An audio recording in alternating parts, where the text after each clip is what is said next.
Good morning, everybody. Thanks for coming. I know it's the day after the Super Bowl. Do we have any Ravens fans out there? Congratulations.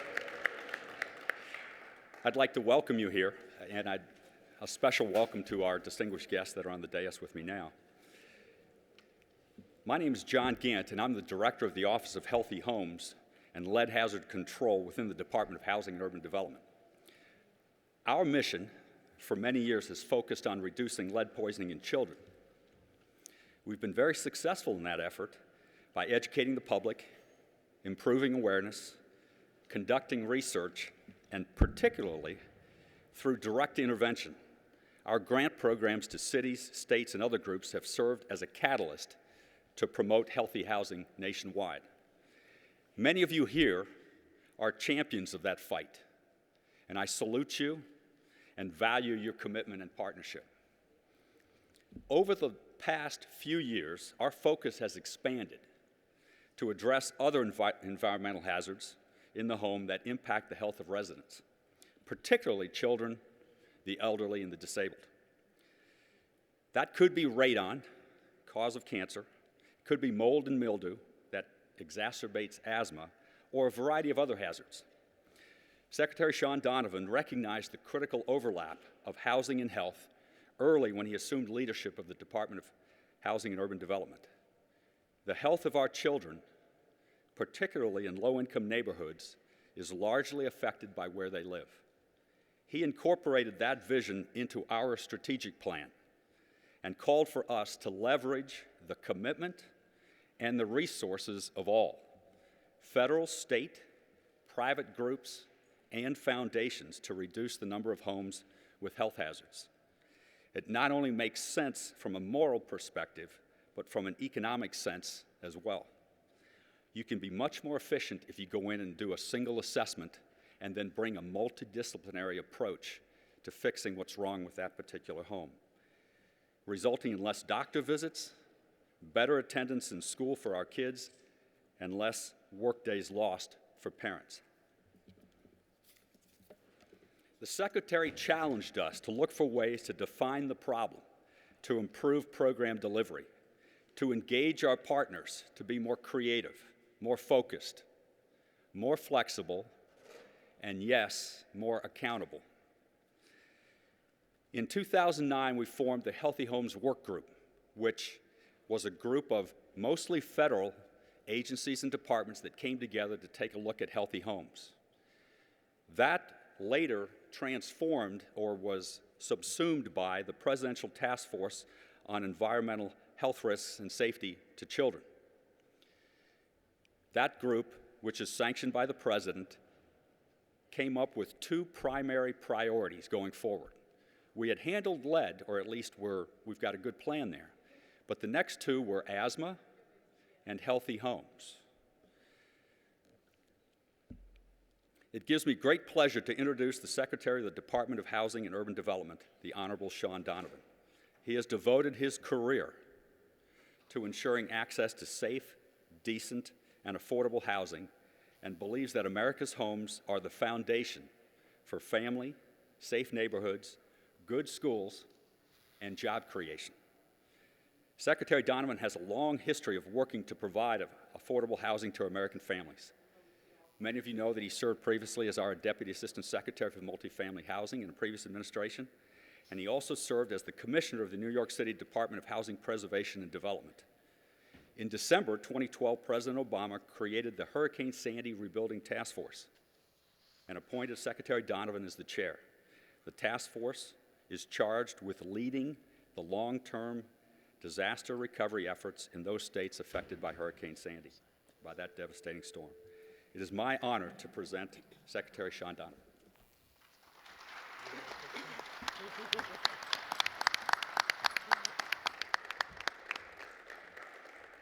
Thank you so much, John. And I just want to recognize John's wonderful, wonderful leadership of our Office of Healthy Homes, the work he's done on lead hazard control as well, just remarkable. We've also got a phenomenal lineup here. Just look at this, this group in this magnificent space here today. I want to thank our partners that joined us. Chair of the White House Council on Environmental Quality, Nancy Sutley, Surgeon General Vice Admiral Regina Benjamin, Deputy of Energy, Department of Energy Deputy Secretary Dan Poneman, and particularly our EPA Administrator Lisa Jackson. Of all the things that she could have been doing on her last week in the job, she came to join us today. And I will say,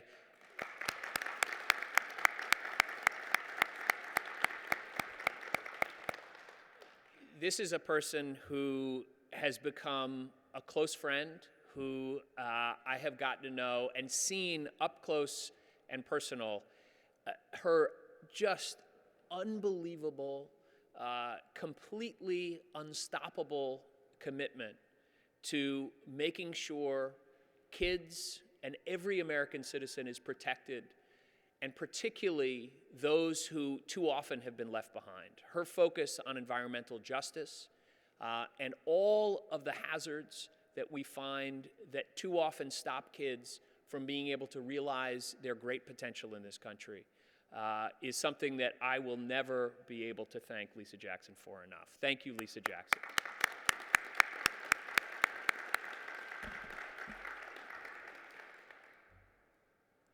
Let me just make sure I'm not creating feedback here. I think that's a little better.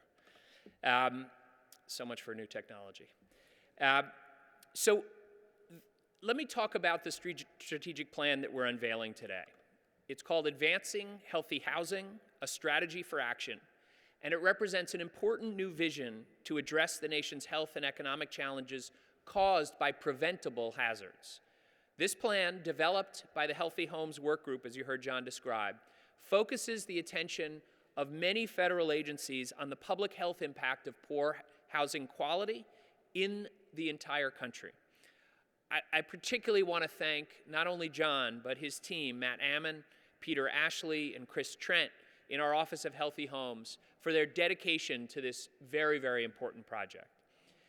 We estimate that over 30 million housing units across the U.S. have significant physical problems or elevated levels of lead, radon, or other contaminants that place occupants at risk of potential illnesses and injury. This strategy builds on several interagency efforts to promote safe and healthy housing, including the National Prevention Strategy, the Surgeon General's Call to Action to Promote Healthy Homes, the Federal Radon Action Plan, and the Asthma Disparities Action Plan, as well as individual agencies' strategic plans, including HUD's. Individually, each of these efforts is important, but by working together across agencies, we have coordinated these plans to maximize our collective strength. With the reality of tight budgets and the need to stretch every dollar, all of these partners here today understood how critical it was that we leverage resources and expertise to implement a national agenda that ensures every American has access to a safe and healthy home. By pursuing smart, sustainable solutions and sharing that information with other agencies, not only do we save the taxpayers' money, we're able to make a real, measurable difference in the lives of the people we serve. I'm proud to say that for over 20 years, HUD, through our Office of Healthy Homes and Lead Hazard Control, has been a leader in ensuring that housing is not only affordable, but safe and healthy for all Americans. Investing in residential health and safety improvements in a cost-effective and sustainable way reduces not only the economic strain on vulnerable families, but reduces the burdens of poor quality housing on all of us, the public, as well. Home health and safety standards cost billions of dollars annually in healthcare costs alone. Added to that are the additional costs associated with lower educational attainment, loss of housing equity, and neighborhood disinvestment. Let me give you a real-world example. More than a decade ago, we made a concerted effort at the federal level to begin addressing lead hazards in homes, even though we'd already banned lead-based paint for residential use decades earlier. Since that time, we've reduced the number of children with lead poisoning by 75%. Every dollar we've invested, that's right, Think about this. Every dollar that we've invested in that effort saves at least $17 on healthcare, education spending, and preventing future loss of income to affected individuals. In a time when too often we argue about big government versus small government, that is a model of smart government that this action plan is building on. The strategy has 5 major goals. First, we need to establish recommendations for healthy homes by developing a consensus on the basic concept of a healthy home. We will build on already recognized characteristics of healthy housing: dry, clean, pest-free, safe, contaminant-free, well-ventilated, well-maintained, and thermally controlled. These recommendations will help move healthy homes principles into the mainstream of federal programs and our housing inspection procedures. Second, we're going to encourage adoption of these recommendations for programs across all of the partner agencies and the programs of our public and private partners as well. As a first step, HUD is beginning implementation of the Federal Radon Action Plan, which was issued in June 2011 by a partnership headed by Lisa and the EPA. We're going to require that radon testing be part of the environmental report of our multifamily assistance programs. And as a result, this fiscal year alone, testing will cover more than 100,000 multifamily housing units. And for any found to have a level at or above the EPA action level, mitigation will be required. HUD's also encouraging public housing agencies to proactively plan and complete radon testing and to follow up with mitigation. Third, we're going to create and support training and workforce development to address health hazards in housing. Increasing the ranks of trained professionals who deliver coordinated healthy homes, weatherization, and retrofitting services is at the core of this strategy. And I want to particularly thank Deputy Secretary of Energy Poneman and his staff for their efforts collaborating with HUD on their Weatherization Plus Health initiative. Fourth, we need to educate the public about healthy homes. As part of the strategy, the partners will encourage people to take action to address health hazards and mitigate risks through maintenance. I want to note that Ruth Ann Norton of the Coalition to End Childhood Lead Poisoning and her partnership on the HUD CDC Green and Healthy Homes Initiative, which engages communities in retrofitting homes, will be vital as we work to educate the public about the benefits of mitigation and maintenance.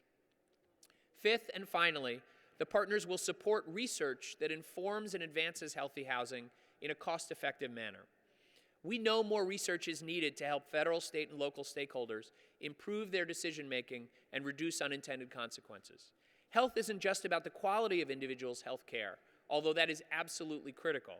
It's also about where we live and the homes we live in. With this strategy, we have a unique opportunity to substantially reduce the number of families living in homes with health and safety hazards. This isn't just about asthma rates or radon exposure. This is about helping real people live better, healthier, more productive lives. While the risks from preventable home hazards are considerable, evidence indicates that our interventions and mitigation have been remarkably successful. Now, with this coordinated approach that we're announcing today, we hope to be able to influence not only state and local governments, but the private and nonprofit sectors as well. So I want to thank all of you for coming today to learn more about this strategy and how we can work together to make healthy homes a reality for everyone. Now, I'd like to turn it over to a great partner, the chair of our White House Council on Environmental Quality, Nancy Sutley. Thank you.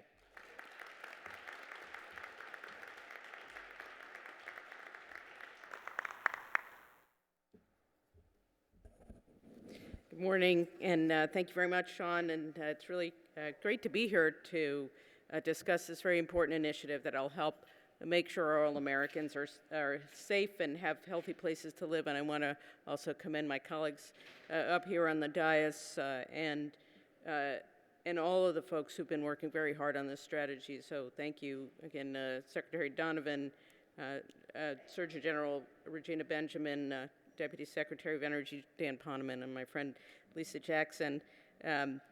And again, thanks to everybody who's worked really hard to make this day happen.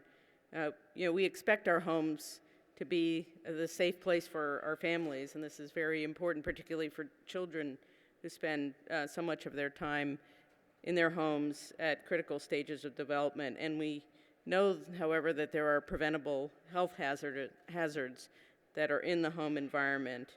And as Sean noted, about 30 million U.S. homes have significant physical risks or elevated levels of contamination. And that means that families are at risk for illness and injury, and it takes an economic toll, costing the nation, billions of dollars in healthcare costs alone. So this Healthy Home Strategy really lays out a path for the federal government and its partners to follow to take on this challenge and to make sure that all Americans have the safe and healthy homes that they expect and deserve. And this is an important part of the administration's overall approach to environmental health.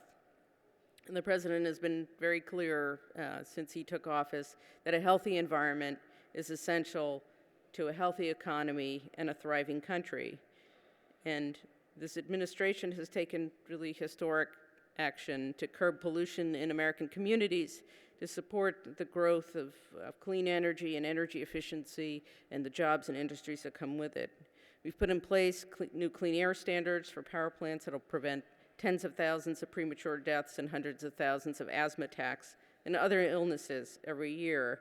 We finalized new fuel economy standards that will double the fuel efficiency of our transportation fleet by 2025 and save Americans almost $2 trillion at the pump and eliminate billions of tons of carbon pollution and billions of tons of pollution in our communities. We've made a historic investment in clean energy that's doubled our capacity to generate renewable energy in the U.S. and also to invest in energy efficiency. And we've made it a priority to partner with local communities. For example, with the leadership of some of the folks who are up here today, the administration has created a partnership for sustainable communities that's supporting resilient economies and healthy environments and quality of life in more than 550 communities across the country, supporting places that provide homes that families can afford, that promotes jobs and services close to where people live, and that offer clean transportation options and advance vibrant and healthy neighborhoods that can attract economic activity. And just as healthy homes are important for American families, so are healthy outdoor spaces. And many families live in urban areas, and they don't always have easy access to safe and affordable, clean outdoor spaces, and we know that's a problem that puts a damper on the health and economic vitality of those communities. So a number of these agencies are also partners in the President's America's Great Outdoors initiative, working together to conserve and restore parks and outdoor spaces that serve as anchors for communities across the country, including and especially in urban areas. The Healthy Homes Action Plan we're talking about today builds on the progress we're made in providing clean, healthy communities and a strong economy, and it pays special attention to the needs of underserved communities, because it doesn't matter what socioeconomic level you have, your home may be susceptible to environmental problems. We know that unhealthy homes disproportionately appear in low-income and minority communities, and the administration is committed to addressing environmental disparities because we recognize that there are communities across the country that harbor a disproportionate amount of pollution and suffer the health and economic consequences because of it. All communities and all Americans, no matter where they live or their income level, they deserve clean air, clean water, clean land, and a voice in the decisions that affect the health of their environment. And with the fantastic leadership of Lisa Jackson and the EPA, we've reconvened an environmental justice interagency working group, and federal agencies are now working on annual progress reports that outline how they're factoring environmental justice into their programs and services. So very glad to be here today with all of you to take another step forward in promoting the health of all Americans. I want to thank and congratulate my colleagues and everybody who's worked very hard on this effort today. But before I introduce the next speaker, I would also like to take a moment to acknowledge Lisa Jackson and her remarkable tenure and contribution at EPA, for her service to the nation, for her leadership in in just an outstanding agenda to promote the health of all Americans and for her great friendship. So thank you very much, Lisa.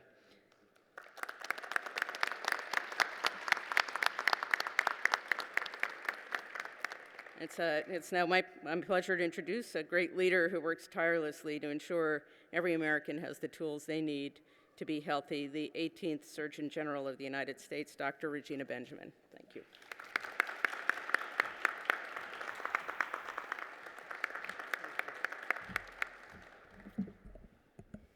Good morning, and thank you, Nancy. Thank you all for being here today as we discuss healthy homes and how healthy homes lead to healthy lives.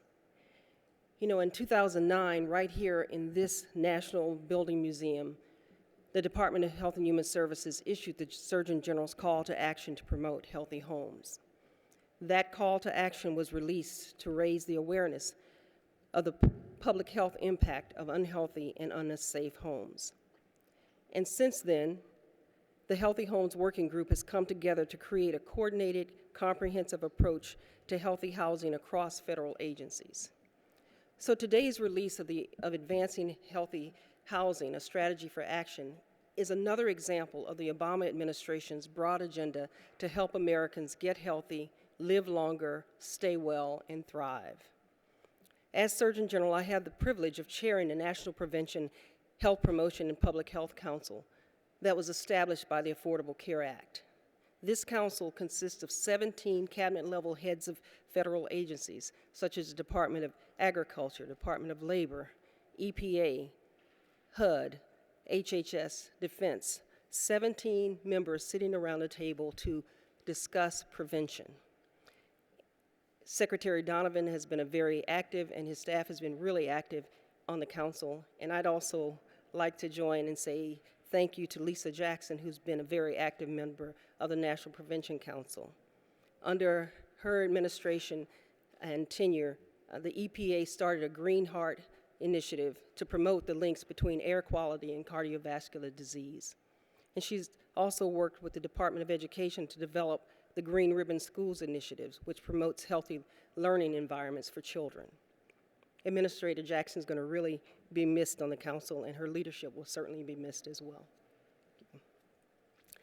Last year, our council released the first ever National Prevention Strategy.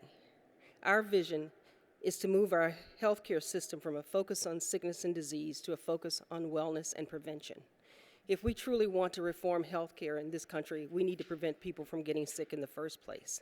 So in addition to the state-of-the-art medicine, we need a new approach to promoting prevention in our communities, since staying healthy depends on other factors that influence our health, like housing, transportation, education, the availability of quality, affordable foods, our workplace, and our environment.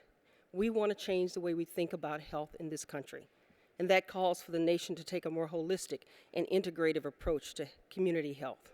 Everything from safe highways and worksite wellness programs to clean air and healthy homes. Unfortunately, unsafe and healthy homes continue to affect the health of millions of people at all income levels, geographic areas, and walks of life in the United States. No one is immune from the effects of unhealthy and unsafe homes. The science is clear. There is a link between health and housing. For example, lead poisoning. There's over 1 million homes with lead-based paint hazards, putting our children at risk. We've made good strides in that, but we need to continue.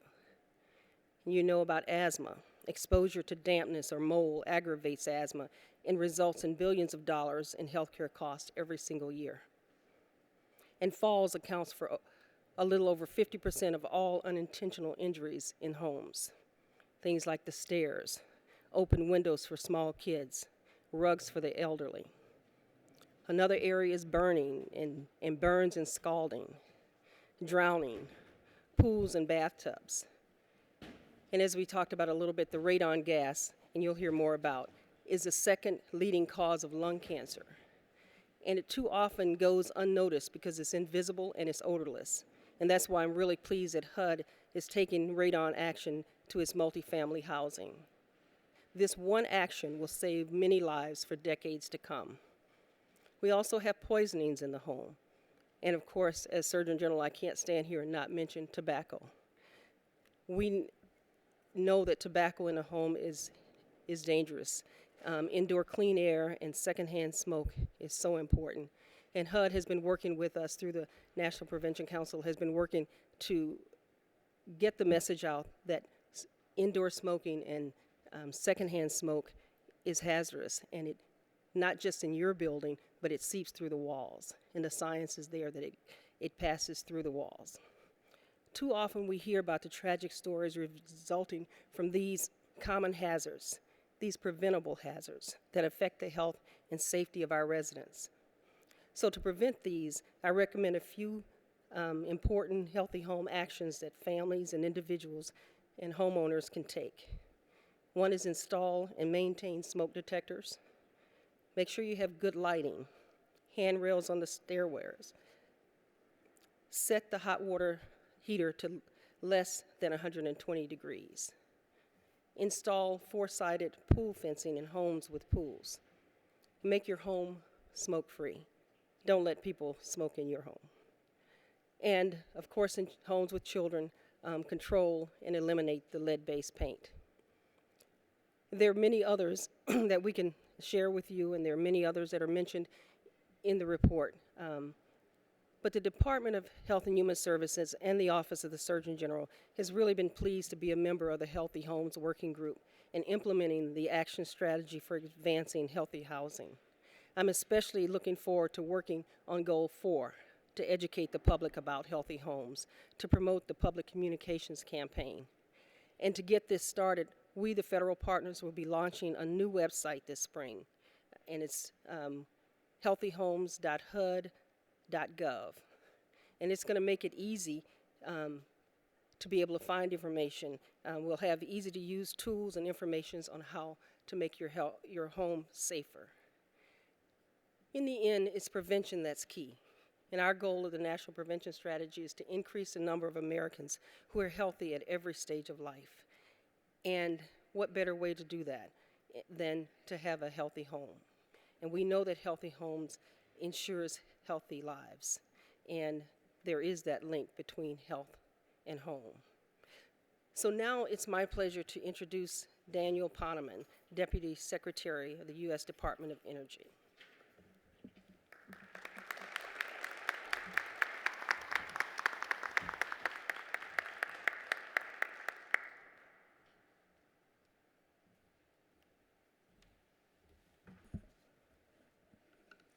Thank you, Dr. Benjamin, for your introduction, and thank you for the tremendous health leadership you have provided for the people of this country.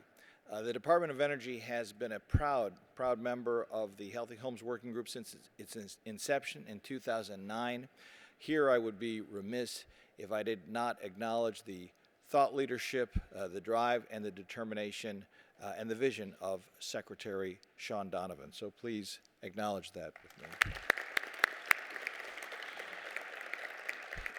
It's been a real pleasure to work with Secretary Donovan, not only because he has that vision, which you've heard him express so well today, but he sees the spaces where the work's not getting done, and he sees how to be efficient in leveraging the resources that we have to try to help the people of America. And there are ways in which, as I was hearing from John Gant before we began, where the Department of Energy and HUD have been able to do common training, find common opportunities, and it's in this way that we can do what the President wants us to do, to be most efficient in helping the American people to achieve the kind of healthy and clean, efficient lifestyles that all of us aspire to.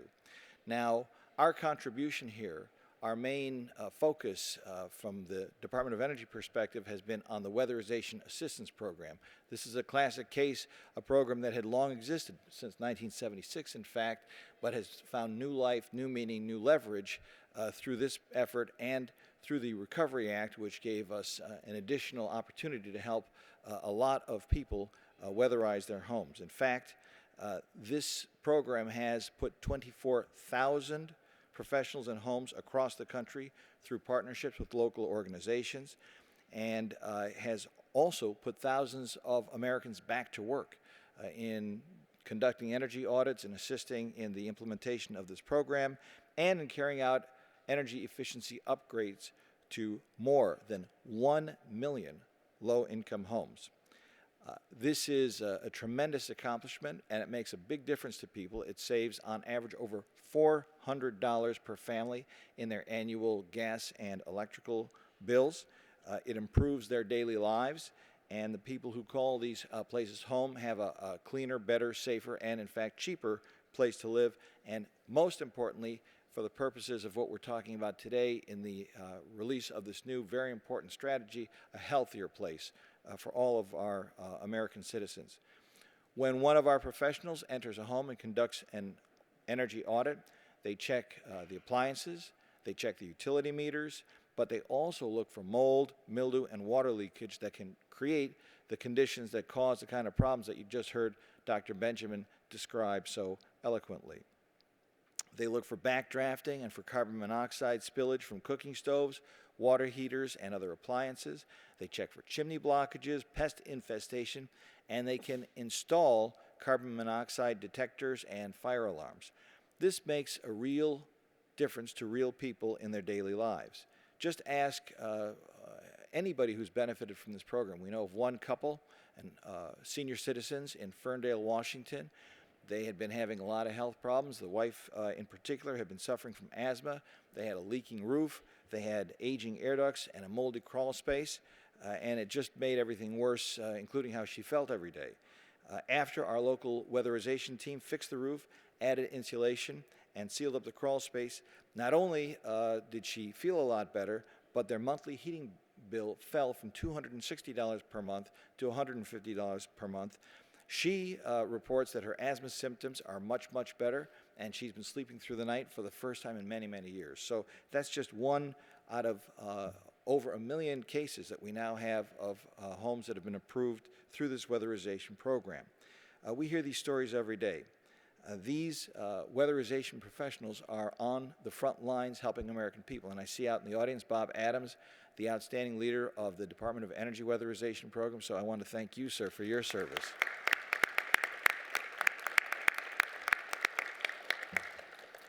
This also goes to the point that Secretary Donovan was making about the leveraging of our resources, because sometimes the Department of Energy weatherization professional is the only professional who will enter a home, the only one who has the opportunity to see some of these hazardous conditions and to do something about it when they conduct these energy audits, when they refer these for further work and really make a difference. I'd like to acknowledge one particular professional who has joined us here today, and I hope I can find him, Carl Harvey. I thought that was you. No, stand, please. Let me tell you about Carl. Let me brag on him a little bit. He's at the Cuyahoga Seneca Community Action Agency in New York, a furnace specialist, was doing just a routine water heater installation, and he noticed something wasn't quite right. The resident was actually taking oxygen, which is not typically what we do, and she had been feeling poorly for weeks, and she told him so. So Carl checked it out, thus alerted. He probably would have found it anyway, but when he looked, he saw that a pipe in the old water heater system was clogged. Carbon monoxide was leaking back into the living area of the house. He said, you know what, I think you better go see a doctor. And she did, thank goodness, because she had absorbed near lethal levels of carbon monoxide. She survived. She's living today, and it's all because of Carl. So, Carl, please stand, please.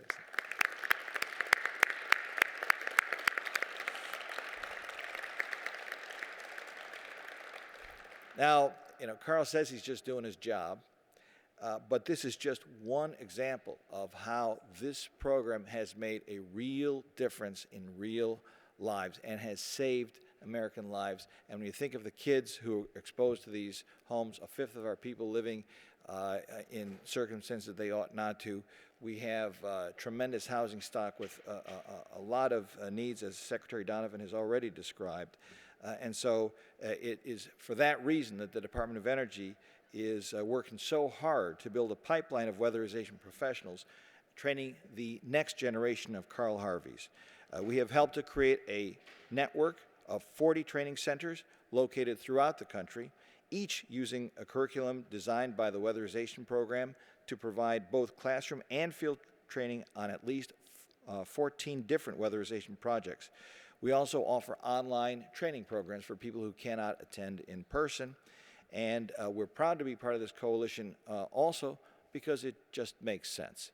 Saving American families money on their utility bills and improving their lives and their time they spend in their homes. 70% of our time we spend in our homes. We need to make that a safe place. It all goes hand in hand. We look forward to the continued collaboration with all of our partners here today. I would like to note that part of the leveraging that you see, and I think a quite consistent all of the above strategy for energy, but also a whole of government approach, which we acknowledge and thank Nancy Sutley for her leadership at the Council on Environmental Quality. But I would like to make special mention, as my colleagues have here today, that for me, it is an honor as well as a pleasure and a privilege to hand the microphone over to Administrator Lisa Jackson, who has been a tireless, energetic, visionary leader and advocate from the beginning of the Healthy Homes Working Group, and just an outstanding administrator of the Environmental Protection Agency.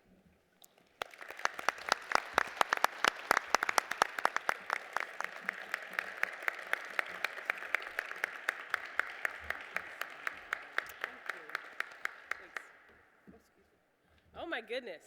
You didn't know it was going to be my valedictory address, so I'll keep it to 20 minutes. It'll be good. Don't worry. Thank you so much, Dan. That's so kind of you. Just a couple of things. First, I'm not going to do the traditional Washington thing of going back and thanking everybody who thanked me, but part of what's in my remarks anyway, but I would have said, is to salute some of the leadership that makes days like today happen.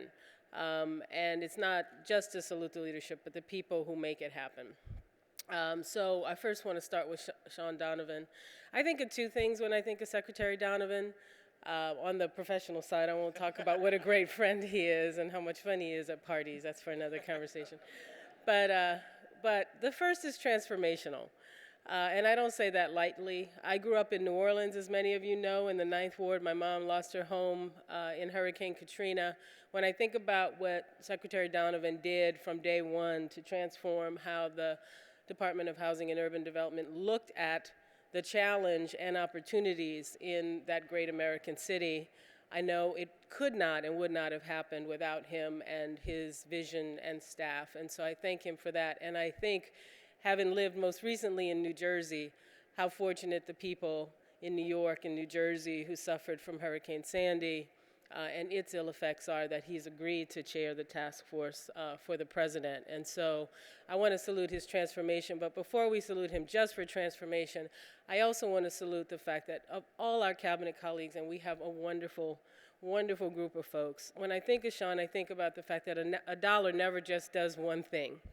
You know, housing money, which pours from our federal government, is to make housing better and to improve it. But in Sean's world, is to make housing more energy efficient, is to make housing more just and fair. It's an opportunity to create jobs. It's an opportunity to rebuild lives and communities that might have been devastated by natural or economic disasters. And it's an opportunity to make it healthier. And all that comes from every meeting I have with Sean, where sometimes he has to explain to me how transformational and what an opportunity there is to multitask. And so I do want to salute you for that. We would not be here today, literally, without your leadership. So thank you, Sean.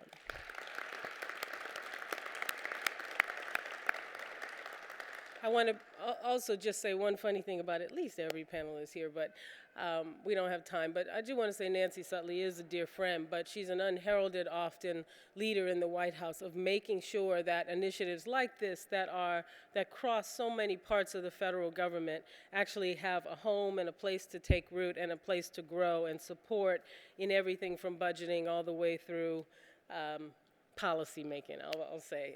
And so to Nancy, I thank her. To the Vice Admiral, to the Surgeon General, to the medical doctor that is our wonderful Surgeon General Regina Benjamin. I think she just, in her remarks, gave a hint at why we're so fortunate to have her, because she sees broadly health, all the way from physical hazards, all the way to the most complex chemical challenges and research needed. And we've been so fortunate when we do get to partner that it's always great. Dan Poneman, you salute me, but for the Department of Energy to see in the opportunity of energy efficiency and money spent to create jobs in our economy, also the chance to make people healthier, is a whole of government approach that's unheralded. Now I'm going to introduce our extra special guest on the end in a second, but Carl, I also want to salute you, because when we up here think about the work we do, it always helps. We get our energy from hearing about how it plays out on the ground. So congratulations, sir. Very, very admirable, excuse me. Admirals up here, you're admirable.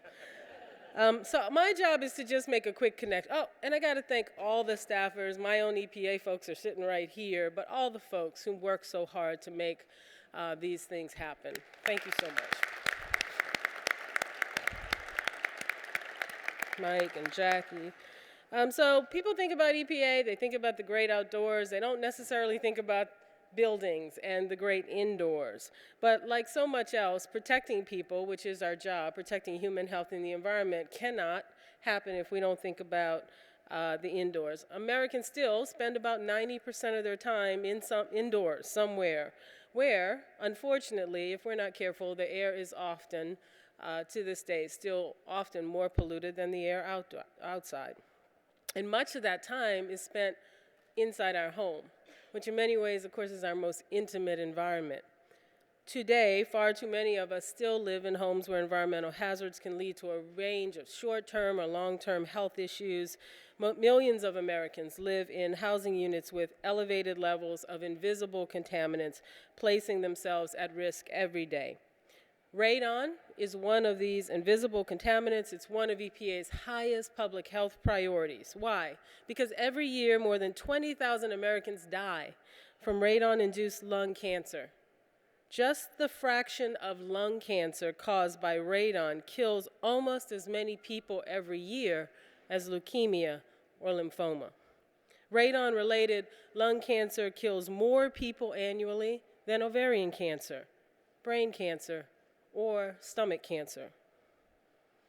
And then think about the most vulnerable among us, our children. A child born in America today will grow up exposed to more chemicals than a child from any other generation in American history, and children's rapidly growing and developing bodies are more sensitive to the effects of environmental hazards than adults are. And while we know there are many factors contributing to the upward trend in children's health issues, and we see upward trends in developmental disorders, including autism and ADD and ADHD, asthma, cancer, obesity, research increasingly points to environmental triggers as a contributing factor to some or maybe all of these conditions.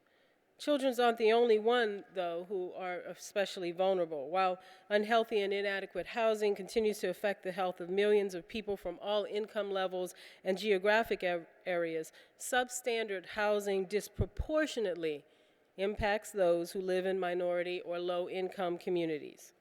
Nearly 13% of the economically disadvantaged Americans live in high radon areas.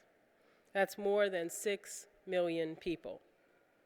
Now, the good news is that radon and many other environmental hazards associated with the home are preventable, and with today's strategy for action on advancing healthy housing, we are closer than ever to effectively preventing them. The strategy is a comprehensive and coordinated approach to healthy housing. It places this issue not just on our individual agendas, but on the national agenda. EPA and its partners have identified ways that we can work better across our agencies throughout the federal family.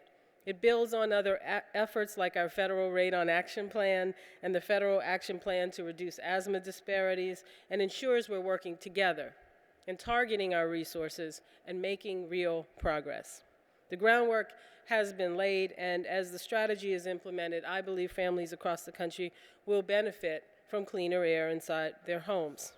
I also want to say that I think it's especially important that we looked at HUD-assisted multifamily housing, because for so often the people who are most effective don't have the tools or even the authority to be able to demand change or betterment. And so I also want to salute the environmental justice component of today's work. Now, I mentioned Carl and how inspirational that is. I think it's really fitting that at the end of all this policy talk, we talk to the kind of Americans who keep all of us mindful of why this work is so important. So please join me in welcoming Marlene McEwen, who is a representative from Cancer Survivors Against Radon, CANSAR, and hear her story and realize that for every one of these initiatives, we're looking for real-world improvement, so we don't have to have Marlene advocating as she has so effectively up till now. Thank you.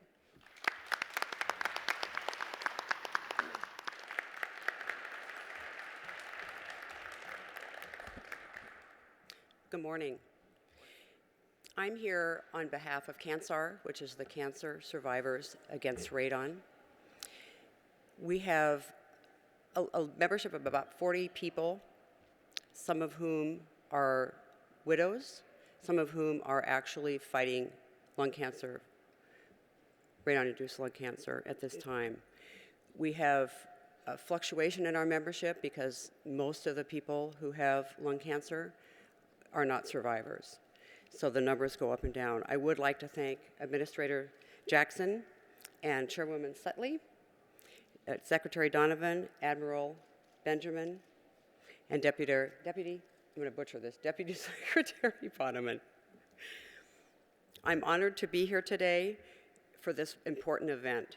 I want to applaud and thank all of the agencies involved for HUD's progressive action and convey CANSAR founder and president Elizabeth Hoffman. She was so excited to hear this news. Liz is a non-smoker, and at 37 years old, she was diagnosed with terrible, terrible cancer. She found out it was radon-induced by testing her home. She can't be here today because she's undergoing yet another round of chemotherapy. She's endured 9 years of chemo, radiation, which are expensive and tough treatments. She has stage 4 lung cancer. She wants me to convey the following words to all of you. Thank you for taking this step to save lives. I have been fighting lung cancer from radon for over 9 years. Many victims die before this time. I've been blessed with this time to share my story so others won't have to hear the words, "You have cancer."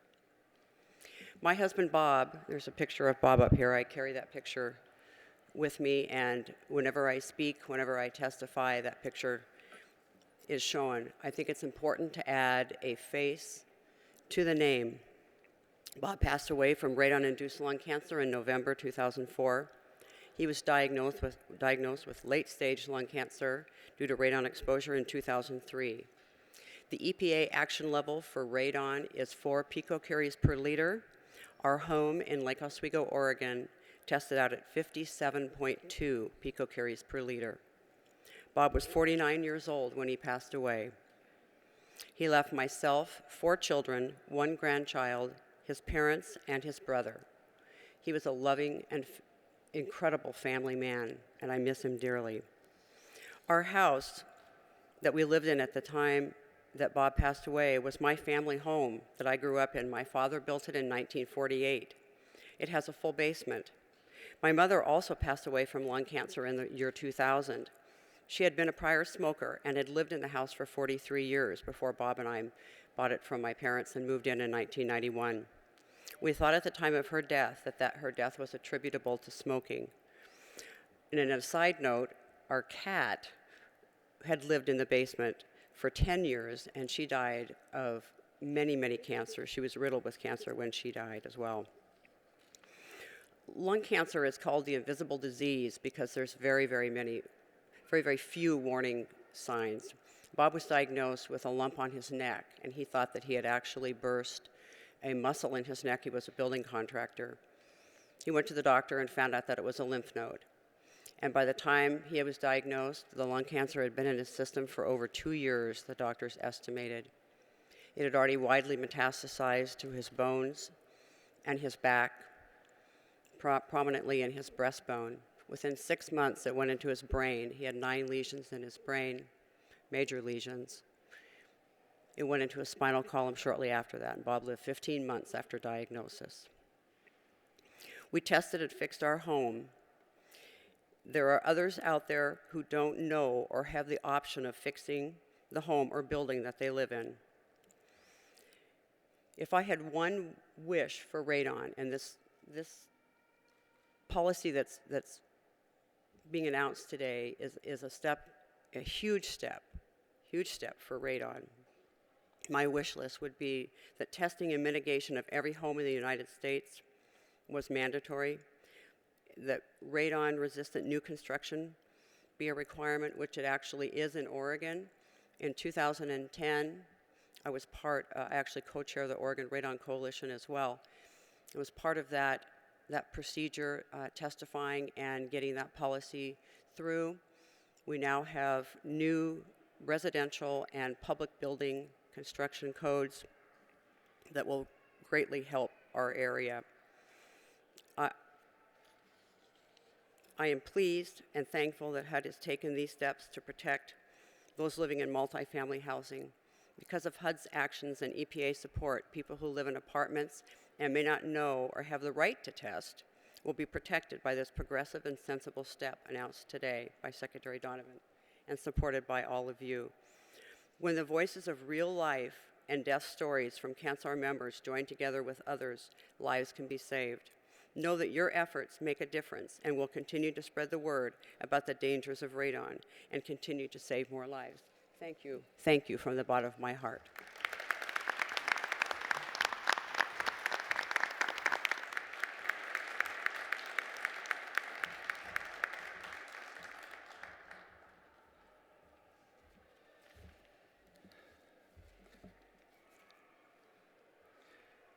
Mr. McEwen, thank you very much for coming and sharing that very personal story. If this strategy announced today can prevent just one situation like yours, it's well worth it. And that's the type of thing that all of us are hoping to achieve, either through awareness, detection, or prevention going forward. Thank you. I would like to thank each of our speakers for participating in today's program, and personally want to join with the others in wishing you, Administrator Jackson, fair winds and following seas. That's a Marine Corps slogan. We use that quite a bit. I'm not an admiral. In fact, I have to share this story with you because I thought it was the secretary and I served together when he was the deputy assistant secretary. Back then, his name was Sean. And when he came into the building, he wandered down to my office, and I got up and said, "Sean, so good to see you." And I said, "I'm sorry, Mr. Secretary." It kind of reminds me when all my friends picked up General. Suddenly they lose their first name, you know. But I want to thank all of you for coming, and Administrator Jackson, you've got a tremendous staff. They've done a terrific job. Deputy Secretary Poneman, I'd like to also echo that. Mary Beth Bigley from the Surgeon General has just been remarkable in moving this forward. We're going to take a break now. Well, first of all, I'd like all of you to join with me in thanking each of our participants for coming today and announcing this.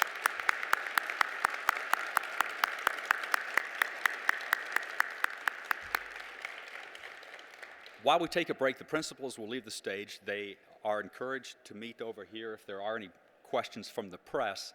We will be playing a video that actually highlights some of the Healthy Homes program now. It will be featured eventually on the healthyhomes.gov website, which we're creating, we'll be going live with very shortly. And then we'll reconvene in just about 5 minutes or so, 10 minutes or so, with the federal panel, so I encourage you to stick around if you would, please. Thank you very much. Thanks a lot, sir. Yeah, if I can get you to reconsider the Healthy Homes budget one more time, give us the extra 10. Good health starts at home, no matter where you live. What is a healthy home? When I think of a healthy home, I think of a place where I can relax because my family is healthy and safe. My wife has asthma, so we got dust-proof covers that zip over our pillows and mattresses. I was always worried about breathing in cleaning products, so now I open the windows and turn on the bathroom fan when I clean. After I read that extra moisture can cause mold, we finally had a plumber come fix this leaky pipe we've had forever. I always make sure to clean the counters and wipe off all the crumbs and put the food away when I'm done with it. I don't want pests in my home. A healthy home is a place where my family feels safe. We put carbon monoxide detectors in our home. Now we have one less thing to worry about. My mom and I made a fire escape plan that tells us what we should do if we have a fire. We used a home kit to test for radon gas. We were surprised at how easy it was to use. My home was built before 1978, so I was always worried about lead-based paint. I feel much safer now that I have a signed document from my landlord saying it's lead safe. When my mom moved in with us, I installed handrails in the shower so she doesn't slip. I make sure we have stuff ready for an emergency, canned food, bottled water, flashlights, extra batteries, just in case we have a bad storm this year. Nothing is more important to me than my family. A healthy home is a place where we can be connected and spend time together. My 2-year-old gets into everything, so we had to do a lot of baby-proofing. Like putting up gates around the stairs. I helped my dad change the temperature of the water heater so my baby brother won't get burned by the hot water when he takes a bath. Your healthy home starts with you. You can make your home a healthy home. Whether you rent, Or own, Have kids. Or are a kid. no matter where you live. no matter where you live. No matter where you live.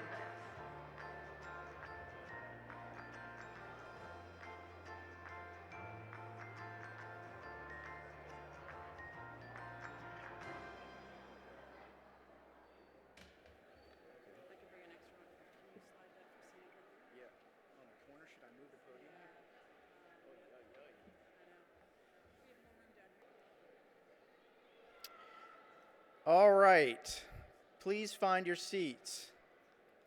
There we go. Don't fade into the back where all the kids are. You never make it out. Yeah, it is more fun.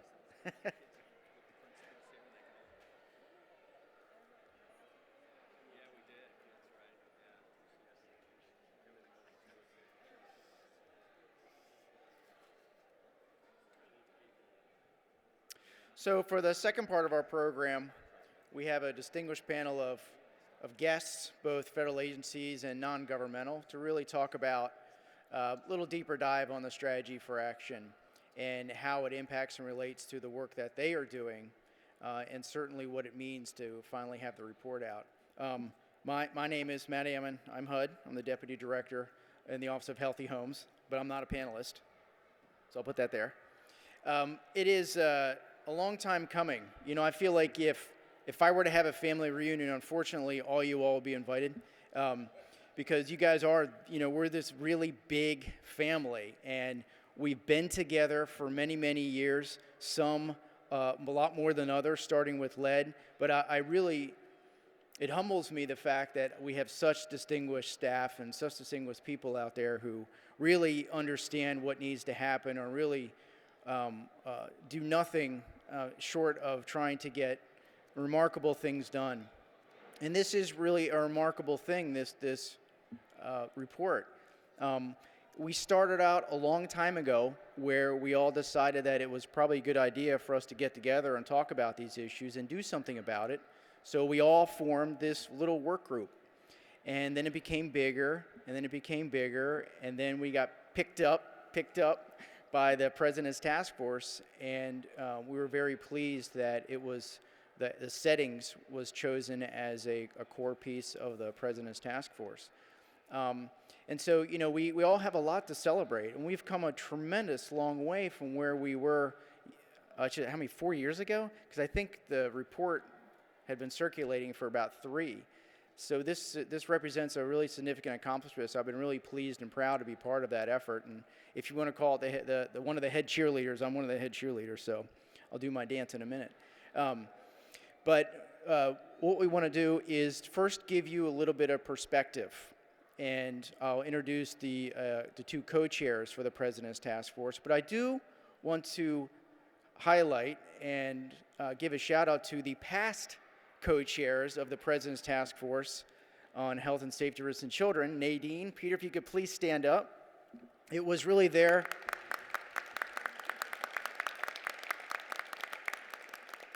under their leadership and management that we were able to kind of get things packaged right and in the right form and finally get some traction on a lot of very, very good things. So I appreciate both of your work. And, we've all moved on. Of course, you guys have moved really high up. I'm still here. But I feel like in many ways, a lot of us are in and out and are maybe retiring. But we're all, again, really big part of a great family and a great body of work that we all have a lot to be proud of. So with that, let me just first introduce the two co-chairs of the President's Task Force. I'll briefly introduce them, and then they'll talk about the work and then also how it relates to their agencies. So first, I have Sandra Howard.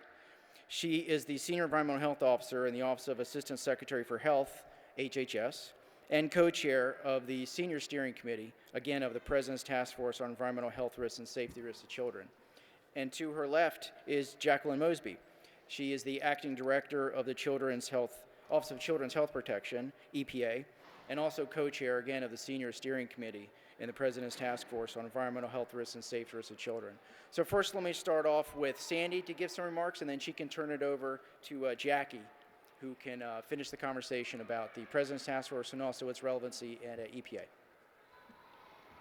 can sit or you can stand. I think I'll stand. Okay, thank you.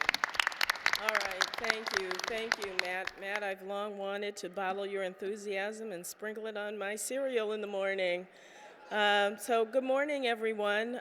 Thanks, Matt, and thanks to all my colleagues at HUD, Pete Ashley, Chris and John, and also thank you to all my colleagues from other agencies that make up the Healthy Homes Work Group. Matt is actually being somewhat modest in talking about how hard everybody worked and how they persevered on this. But I got to remind you, Matt, that an obstacle course really is designed to make you faster and more agile. And I think that all of the work that people went through for the past 3 to 4 years really did pay off, and now we have a fine plan for providing healthy homes to all Americans. I really applaud your tenacity work group for all of that. As Matt mentioned, I'm Sandra Howard. I work for the Assistant Secretary for Health, Howard Cohen, and my office is right around the corner from the Surgeon General staff, and that makes it easy for me to take advantage of opportunities to work with the Surgeon General and her staff to address environmental health determinants.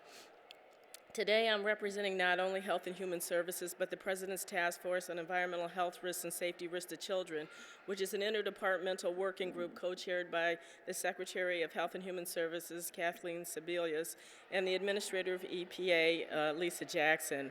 It includes representatives from many of the federal departments and offices, some of which you've heard from today, HUD and EPA, and HHS, but also the Consumer Product Safety Commission, the U.S. Department of Agriculture, Department of Transportation, the Department of Energy, and they were here as well. Education, CEQ, who was here earlier, as well as other offices in the Executive Office of the President. There are other federal departments on the task force, but those are the ones that came to my mind while I was putting this together anyway. I, along with Jackie Mosby from EPA's Office for Children's Health Protections, co-chair the senior staff level group that is the operational arm of the task force. And Matt beat me to the punch for recognizing Peter Gravatt and Nadine Gracia, but I got to do it again because they really laid down the path for us. And I'm so pleased that they're here today, even though they are now performing other leadership tasks looking after our children. Nadine was recently named the Deputy Assistant Secretary, Assistant Secretary for Minority Health in the Office of Minority Health at Health and Human Services, and I'm really proud about that. I know she'll be looking after children as well as adults in that role. And Peter Gravatt is looking out for all of our drinking water, and we know how important it is that children have safe and clean drinking water. So thank you for coming out today and supporting us. And I know it's good to see the fruit bloom today. So as was mentioned by many of the other speakers, the Strategy for Action has its origins in the Surgeon General's call to action, but it also has its roots in the President's Task Force, and it's just a case of good ideas converging. The first task force was the task force was first launched in 1990s by the Clinton administration, and it was reinvigorated by President Obama early in his first administration as he was making environmental health, health disparities, and children's health key priorities. When we first began meeting in 2010, 3 priority actions were quickly identified and working groups were formed to address them. They were healthy settings, which we are here talking about today, asthma disparities, which had a launch of an action plan in May and is now being implemented, and chemical exposures, which we are working on, including issues related to lead. Healthy homes and settings was an obvious choice for our priority action because environmental quality is a key determinant of health. Health is affected not only by the health care we receive, but also by the environment, including the built environment. And although the goal of the strategy for action is to ensure safe housing for everyone, children are a particular focus because they bear so much of the burden of unsafe and unhealthy housing. And the Surgeon General and some of the other speakers have already provided some examples, such as falls and asthma and lead-based paint, so I won't go into that again. But just stress that every child should be in an environment that protects and promotes their health, because children spend most of their time indoors. It's where they live, learn, and play. And I'm really glad to see that we have children in the backdrop here, even though they might not really be speaking with their indoor voice, but it's good to have them here today to remind us of what's really important. And Chair Sutley also noted that, and so did Administrator Jackson, that minority children and children in low-income families disproportionately live in poor housing conditions, including dilapidated structures, water leaks and intrusions, pests, damaged paint and heating, plumbing, and electrical deficiencies. Individuals in these conditions may be disproportionately exposed to hazards such as exposure to mold and other allergens, or to lead and other hazardous chemicals. And we know that the health outcomes and health disparities that are associated with this, such as asthma. Asthma prevalence is twice as great in Hispanic children and non-Hispanic Black children than it is in white children. Addressing these environmentally associated disparities is a matter of addressing environmental injustices. At HHS, I lead the implementation of a department-wide environmental justice strategy, and the work of the President's Task Force on Environmental Health Risks and Safety Risks to Children is aligned with the environmental justice strategy. Within HHS, CDC is the lead agency for carrying out the actions in the strategy for action for healthy housing.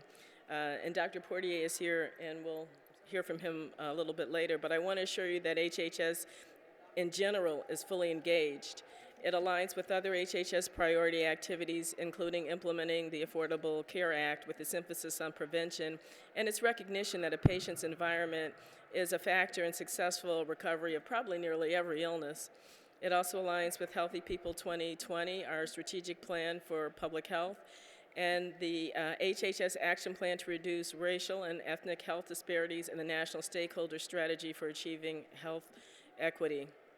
We've talked a lot about coordinating within the government, and we'll continue to do that, but it's critical now to reach out to our stakeholders at the state and local level, as well as to the general public, to help us further develop and implement the strategy. And I invite you to join us, give us your thoughts and ideas, pro and con, and help us achieve our vision of healthy housing for all. So thank you for your attention, and I would like to turn it over now to my co-chair, Jackie Mosby. Thank you.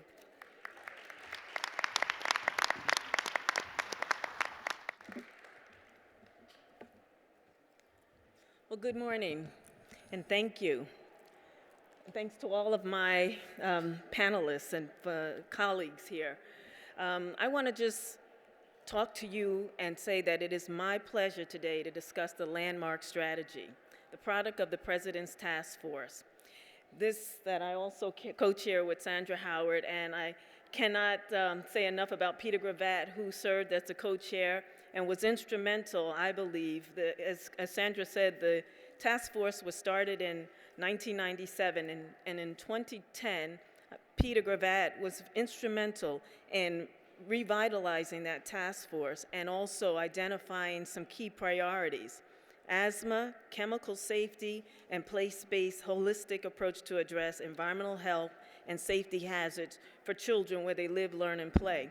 And this strategy, this initiative, this Healthy Homes initiative, falls out of that priority. One of the products, and I'm not sure if this has already been mentioned, but the first product of the President's Task Force was a federal action plan to reduce racial and ethnic asthma disparities. And that was released just in May of 2012. So kudos for that. We've done a lot with this task force. And I'm delighted to be a part of this team, new to the position as Acting Director of Office of Children's Health Protection, but I am delighted to be a part of the team gathered here to announce the second product of the President's Task Force, a comprehensive strategy to promote healthy homes. The Healthy Home Strategy provides a blueprint for coordinated federal action. It outlines key goals and priorities that will shape the work of the federal agencies that have partnered and that were involved in the development of this strategy for years to come.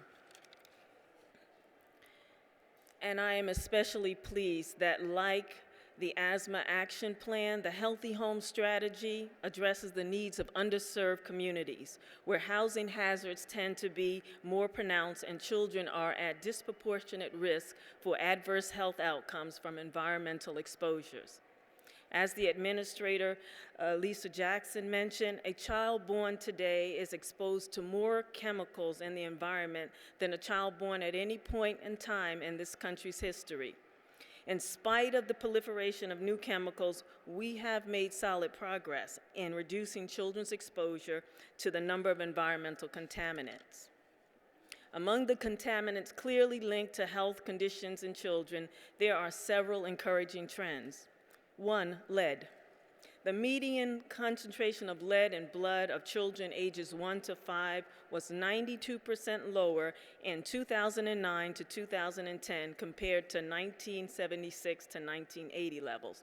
Now, the majority of the decline occurred in the 1980s, but we have seen a steady decline since 1999. Also, the median concentration of cotinine in the blood of non-smoking children ages 3 to 17, and cotinine is an exposure marker for environmental tobacco smoke.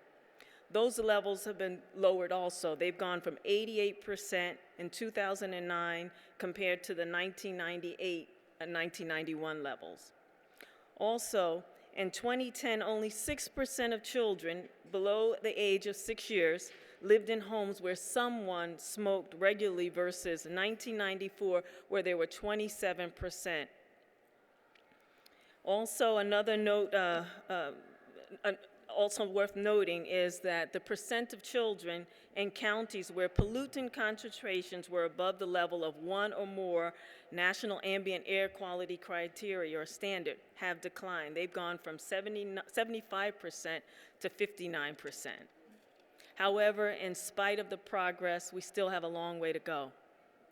15% of children in the U.S. ages 3 to 17 are affected by neurodevelopmental disorders. ADHD, learning disabilities, autism, just to name a few developmental disorders. Childhood cancer is rare compared to adults, but still causes more deaths than any other factor other than injuries in children in infancy to 15 years old. Asthma. 7 million children suffer from asthma.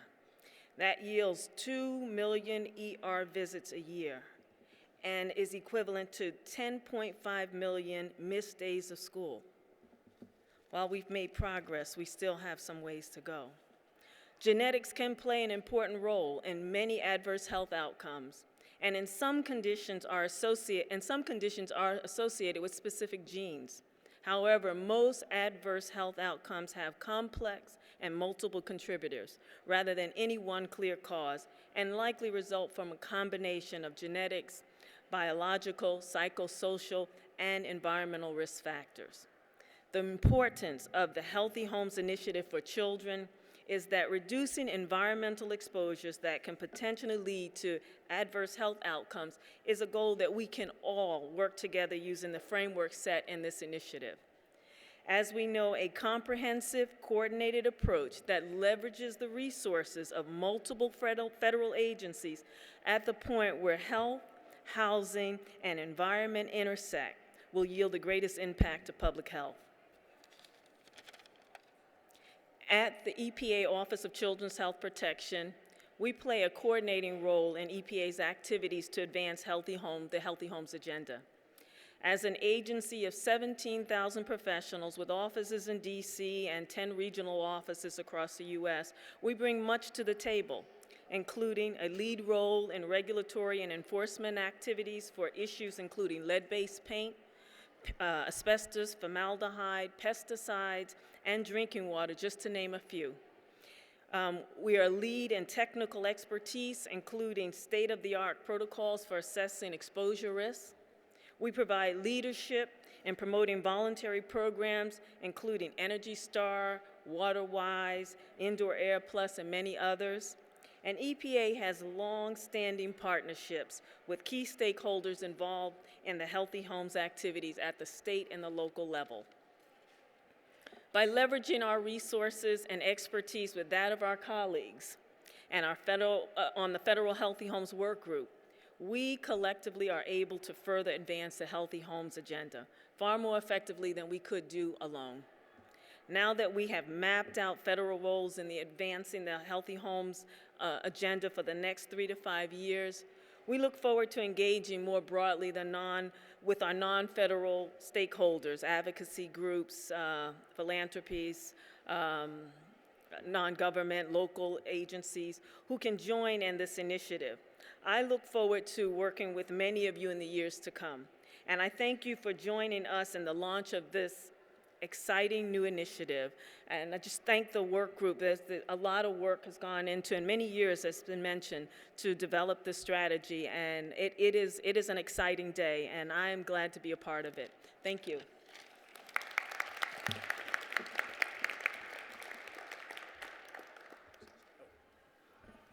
Thank you, Sandy. Thank you, Jackie. HHS, EPA, so we're just kind of going down the list. While we're on EPA, I did want to thank one other person at EPA. I know she is retiring, Kathy Cycle. I just want to acknowledge all of her help on this report. And also, you know, she is known as the IPM Queen, if anybody didn't know that. She will always have that title. Nobody can take that crown. So let's move on to HUD. We'll have two people speak. One, John Gant. He's the director of the Office of Healthy Homes and Lead Hazard Control, and the best boss anyone can ever ask for. I got that. Did you write that? And Thomas Goad to his left. He's in the Technical Support Division, the Office of Multifamily Housing Development at HUD. John? Good morning, everybody. I'm just going to stay here. I think we've got these microphones here. Are they working? Can you hear me now over all the kids in the back? Well, maybe not. Is it working? Okay. This one seems to be working. Is it working? There we go. You heard a little bit from me this morning. What I wanted to do is expand very briefly and talk about something that's near and dear to my heart and yours too, I'm sure. We have a real opportunity right now. This strategy for action, as everyone has mentioned, was a long time coming. It was a labor of love. You know, the secretary actually mentioned some of the people that were responsible for drafting it, and many of them are here, and Matt, and Warren, and Peter, and Eric, and Chris. I want to thank you very, very much for helping with this. We wouldn't be here without the leadership of some of the people that have been recognized previously. I want to acknowledge both my co-chairs here for chairing the Presidential Task Force and ensuring that we don't lose sight of what we're trying to achieve here. And then I also want to thank both Nadine and Peter for your leadership up to this point and wish you nothing but the best going forward in your new positions. I'm sure that you'll be equally successful, if not more so. So where are we? You know, the strategy for action right now, I was asked to talk a little bit about what HUD can do. And then I'm going to turn it over to my good friend Tom, and he can take credit for why we're here today, and that's the new radon policy. When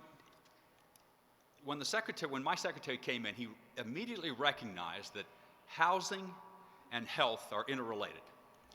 we looked around, and it was at that time that the Department of Energy was flush with cash from ARA, and they had their weatherization program that was just taking off.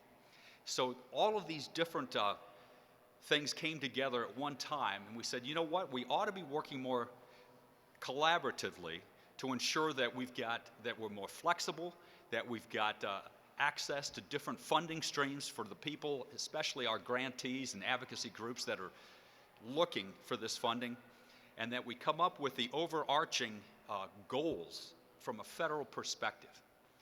And then we had to take that perspective back and sell it to our agencies, which isn't necessarily the easiest things to do sometimes. In many agencies, you're balkanized, you've got different stovepipes, you've got different focuses along the way. But so our challenge was to take it back to HUD and say, all right, how can we somehow impact health using our housing resources and funding, and then capture those in some fashion. So what I've done is, as part of within HUD, is to go back to all of our offices, including the Office of Housing, the Office of Public Housing, Community Development, and all the other offices, and challenge them. Say, how can you identify ways that we can improve health through your programs, and then capture those and be more cost efficient in the long run? So what are some real examples of that? We went back to public housing. We said, you know, public housing, you do a terrific job. You've got 10,000 people that you're housing out there, most of which are either children or elderly, and many of them are being exposed to secondhand smoke. Many of them, you don't have no smoking policies in place in most of your public housing authorities. Can you help us with that? And the evidence is there. The Surgeon General referred to it a little bit. The evidence is there that if we focus on reducing smoking in public housing, this sends a very, very significant message to the rest of the country. Not to say, you know, it's just good public policy. Now, you run into a little bit of you run into a challenge, because this is where people live, right? This is where people live. So we have to promote, we have to encourage, we need the partnership of CDC to come in to provide, and HHS to provide some of the cessation services. And all of this kind of comes together. We've got CDC also doing the cost-benefit analysis for us, because if you can show that you, by not smoking, you're saving a lot of money on the back end on the medical costs, then people sit up and listen. So we've got smoke-free. We've got weatherization, as I indicated. And that became critical, because I couldn't be more grateful of Bob Adams and Jennifer and Julie and Ryan, this whole team that came together and instantly got it. How can we join forces and collaboratively come up with a single assessment, joint training, better jobs for our people if they can do both? And we were able to do that. So you got the weatherization, you've got smoke-free. We've got another initiative called the Green and Healthy Homes Initiative. It's a process where we went into several cities, and we said, how can we work together, both federal, state, local, and the foundations, to cut through red tape, become more flexible, have a single source of income validation, and do better on the long run, be more effective on the long run. So we've got that going right now. We've got another pilot that's going on in Cleveland right now, and I think this is something that we need to talk about in general terms. We're trying to convince HHS and CMS to pay for an intervention. If you can show that this child that's been suffering from asthma is living in a home that's got mold and mildew, and that's causing the asthma, what's more effective?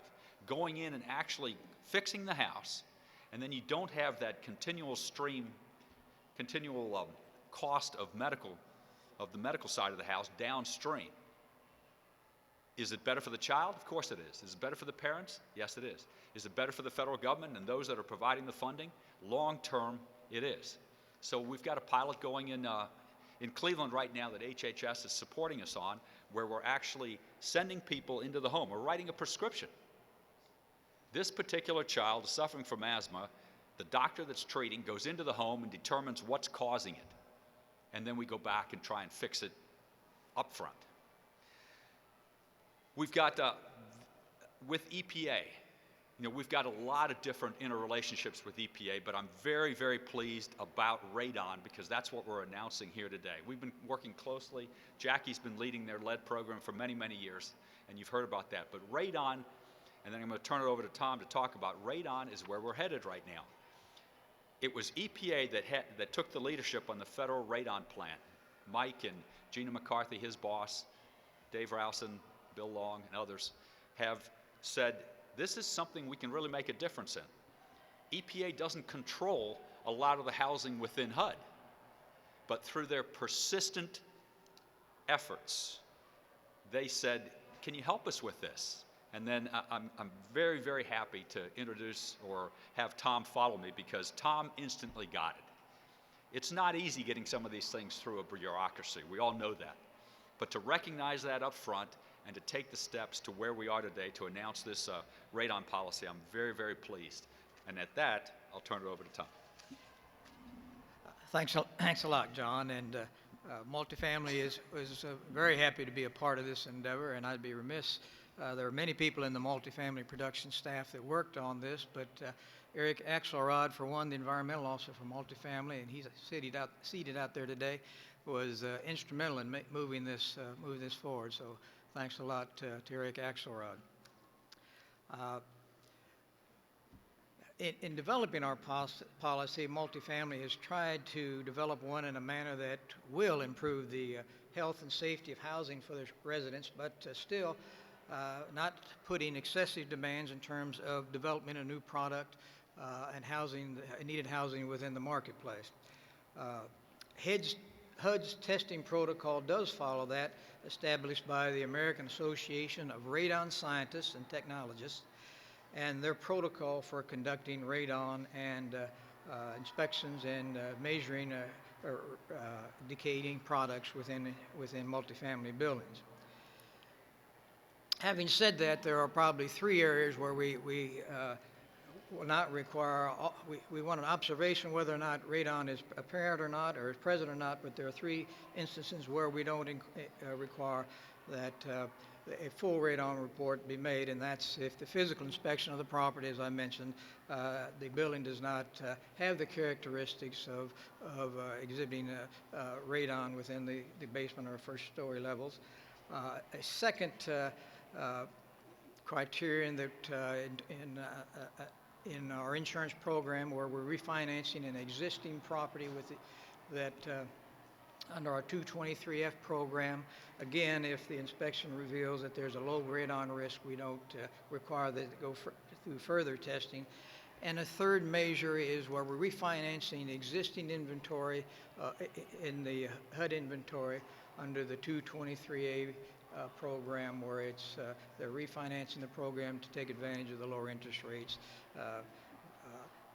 Testing is not required, but we do require that in all instances that to establish that there is a low level of risk or before we move on to any other endeavors in terms of insuring that program, that property. Again, it was mentioned that we have worked with EPA in terms of coming up with our policy, and we have used the measurement of 4 picocuries per liter, and again, I want to acknowledge the cooperation of EPA in determining the levels of which we should require our testing in our inventory of properties and our future insured properties.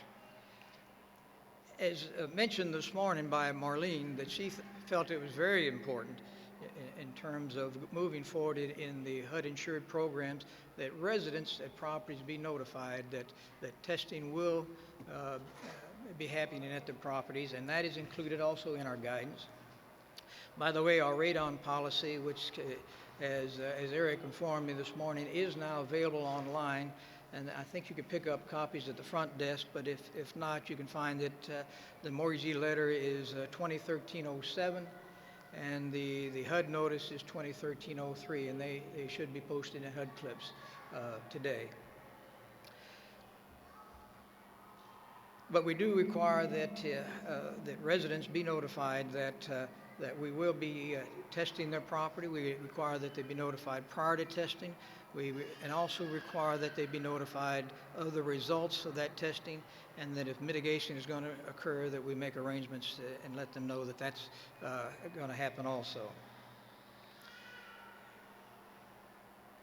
We also require that all those that we be providing the testing for our mortgage insurance programs be performed under the supervision of a radon professional, certified and licensed from either the National Environmental Health Association or the National Radon Safety Board, and if the states in which the property is located requires that the radon specialist be licensed, we require that they also be licensed.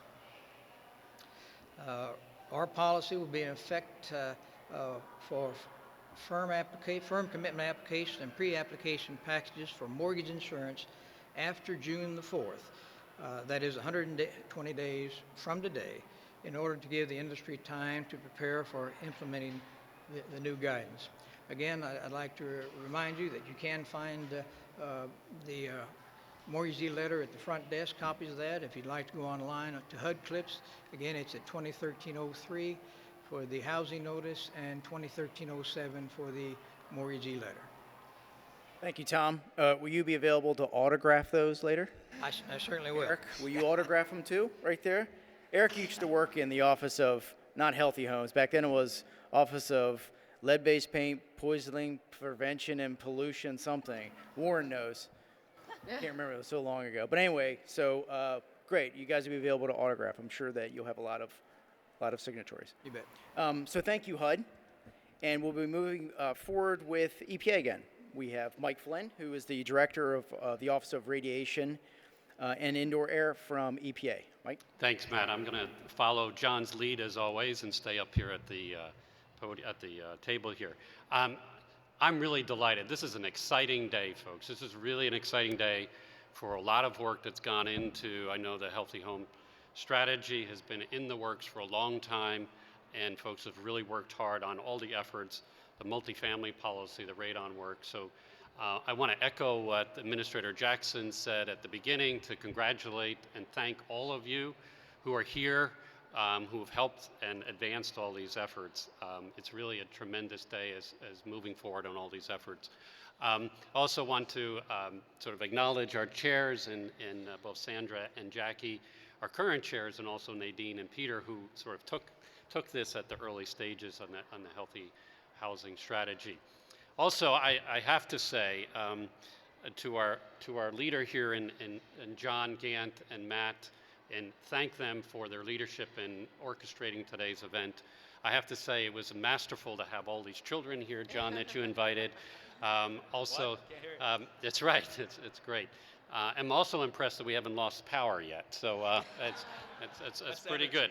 And I'm sure you probably did this for a smaller budget than last night's affair. So, well, as John mentioned at the beginning, one of the most effective way to address our environmental hazard in housing is to take a holistic approach, one that's looking at multiple exposures, looking at health, efficiency, and performance of the whole home. And we at EPA have been taking that approach and looking at indoor air quality and targeting our efforts on areas where we think are the most critical, and those areas that we know that will impact underserved populations. One of those areas which we are highlighting today is radon, where, as we have heard today, and we all know, the risk is high, but the good news is the risk reduction and techniques for dealing with that are known and simple, and they do achieve high risk reduction. And I think this morning we heard probably the most effective account of this. Marlene, I want to thank you for taking the trip here. None of us can speak to this issue any better than you and folks from CANSAR who have really had real life impacts from the horrors of radon exposure. So thank you for being here, and the work that your group does. It is really important. It makes, for us who do our work really brings meaning to that. So thank you. And as you heard, we are here specifically in one of the areas in the Healthy Homes arena to talk about is radon, which clearly is a critical health issue and one of the major concerns we have with homes, but we still have a long way to go. We've heard a number of numbers this morning, but we've been effective in dealing with and mitigating approximately 1 million homes across the United States, but there are 7 million homes still with high radon that have not yet been mitigated. That is a significant challenge for us. In addition to that, it is still at this point in time, most people, or many, many people, still don't understand how dangerous radon is. 88%, listen to that, 88% of people don't understand that exposure to radon can cause lung cancer. That is an alarming number. That is a real communication and education issue. And then on top of that, you have many low income, but also middle income folks who either don't have the resources to do it or elect not to take the step to pay for a radon mitigation without financial support. So we have some challenges, significant issue, but we have a way to deal with this.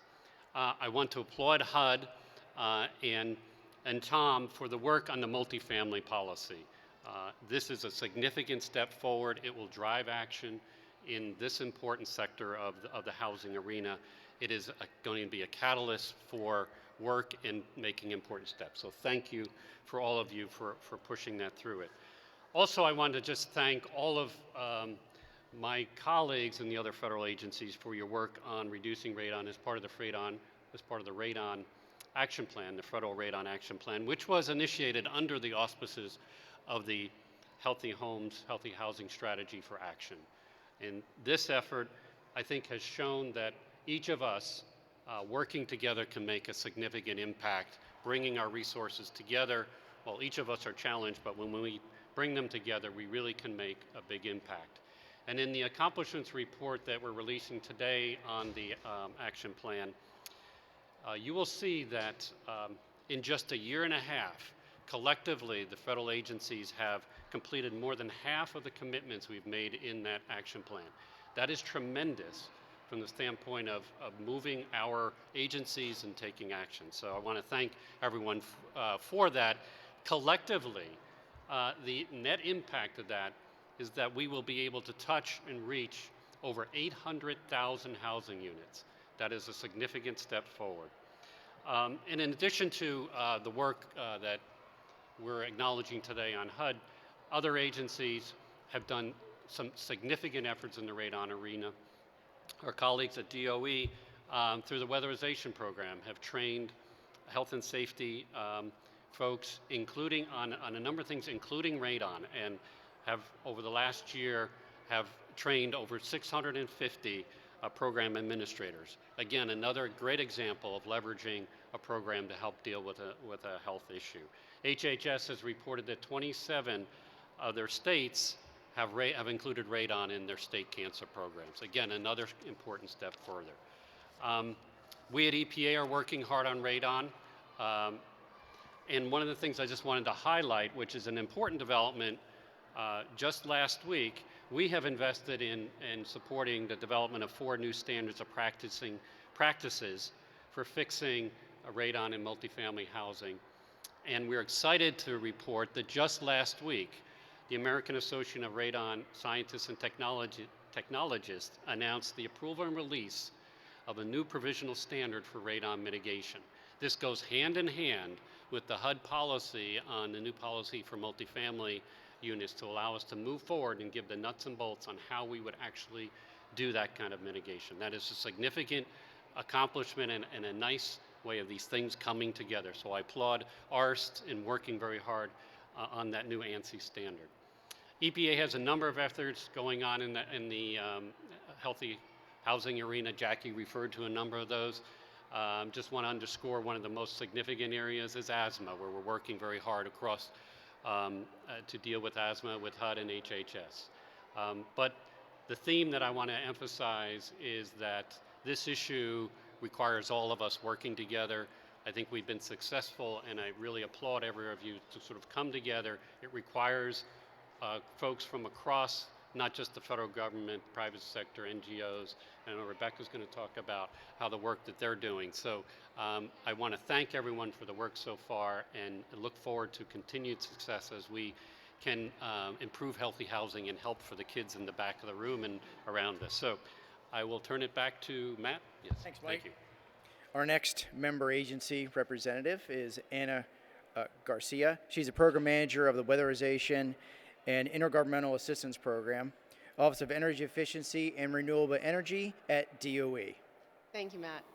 I hope this is loud enough. Thanks. I very much appreciate being able to be here today, and we at DOE appreciate the opportunity to work with all our partners in the area of healthy homes, HUD, EPA, the CDC, HHS, and others, to develop a more comprehensive national strategy for improving the nation's housing stock, and especially for those who occupy homes, families who occupy homes may not be able to afford such improvements. The Weatherization Assistance Program, or WAP as I think most folks know it as, is the largest energy efficiency program in the country. Our network includes 59 states and territories, over 1,000 local service providers, more than 2,000 private contractors, and between 7,000 and 8,000 staff. And I really want to extend my very warmest congratulations to Carl for the representation he makes for the folks that are out there in the field doing this work. They're an amazingly dedicated group, and I think the marriage of the energy efficiency and health issues is just something that they will all embrace and take on with great enthusiasm and dedication. This network provides weatherization to tens of thousands of low-income families each year. These families receive the direct benefit of these investments through reduced energy use, lower energy bills, more spendable income to help improve the quality of their lives, and a healthier and safer environment to live in and to raise their children. The WAP is a national leader in developing protocols and standards which help to ensure the health and safety of the families that we serve. Combustion safety testing, draft pressure testing, lead-safe weatherization practices, and indoor air quality improvements are embedded into the day-to-day operations of WAP. As the larger home performance industry continues to grow and mature, the example set by the WAP can become the standard of this blossoming industry. As the strategy report indicates, identifying the specific elements of a healthy home is still an evolving process. However, there are many agreed-upon elements that comprise a healthy home, and the WAP already performs several assessments and protocols to address these traits, through energy audits to eliminate leaks and moisture, tightening the building shell while also ensuring proper ventilation, and applying workforce best practices and safe materials. Many families served by the WAP, as you've heard today, have incomes far below the national poverty level, just over $23,000 for a family of 4. In many cases, the intervention by a weatherization service provider may be the only time a professional is able to visit the home and make an assessment of its condition. It's important that these staff have the skills, knowledge, and ability to assess both the energy efficiency needs of the home and the health and safety of the environment. Weatherization Plus Health is the WAP initiative that braids and blends healthy home services with energy efficiency improvements to address a more comprehensive need. It makes both operational and economic sense for the WAP to capitalize on contact with homeowners to expand the scope of work being delivered through partnerships with other federal agencies and programs. Through the Weatherization Plus Health initiative, we're enabling our service providers to coordinate resources for energy, health, and safety in low-income homes, creating a synergy between these efforts to better serve these families. While there's more we can do, the WAP in its current form in many ways is addressing the goals outlined in the strategic plan. For example, the WAP is already committed to integrating Healthy Homes activities in alignment with goals 1 and 2 into its daily operation. Many of the auditing and service delivery protocols include health and safety components.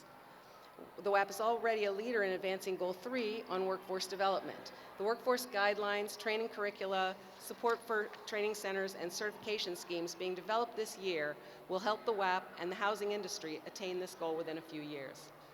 Regarding Goals 4's focus on education, the WAP distributes education information on lead paint, radon, and other pollutants as part of its service delivery.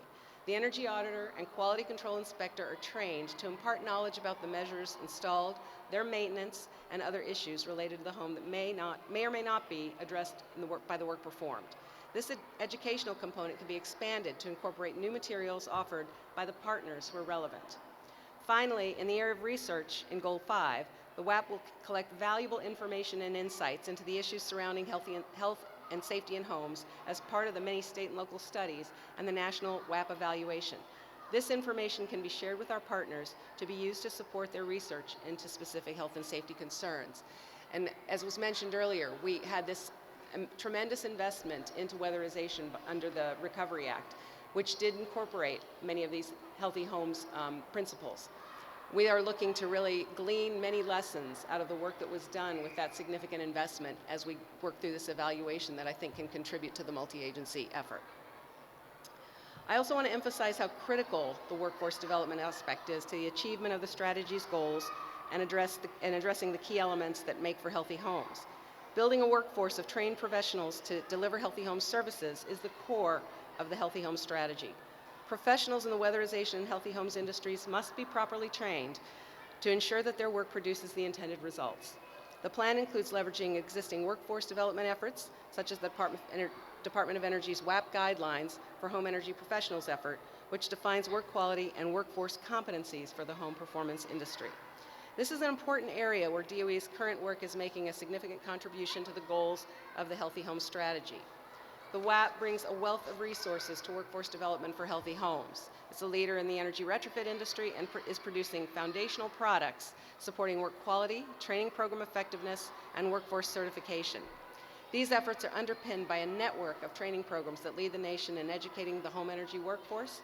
Integral to all these assets is WAP's commitment to ensuring the health and safety of its clients through mandatory health and safety inspections and safeguards. The WAP has the ability to take the best ideas and technologies available to the industry and work together with our partners to make them work on a national level so that advances in the energy efficiency and healthy homes industries can grow to market scale. It is this ability that makes the WAP the right place to develop work specifications, training, and certifications that are focused on the actual implementation of energy efficiency-related health and safety work. No other single organization contains the volume of continuing work and experience that the WAP provides to this effort and can help to coordinate with all of our partners. In closing, I just want to say retrofitting America's homes for energy efficiency, health and environmental well-being, and to achieve its great potential as a large economic growth sector is highlighted as a national priority by the White House Councils on Environmental Quality and the Vice President's Middle Class Task Force. In order to support a national residential retrofit industry with broad reach, the White House and DOE, through the National Labs and the Weatherization Assistance Program, identified the need for quality training, standardization of work certifications, and the consistent delivery of high-quality energy upgrades. DOE will continue to align these priorities to integrate innovative strategies that make homes healthier and safer in collaboration with our state, federal, and local partners. And I just want to also extend my great thanks to Bob Adams and Jen Summers and all of the work that they have put in to help make the strategy that we're announcing today a great success. So thank you. Thank you very much, Anna.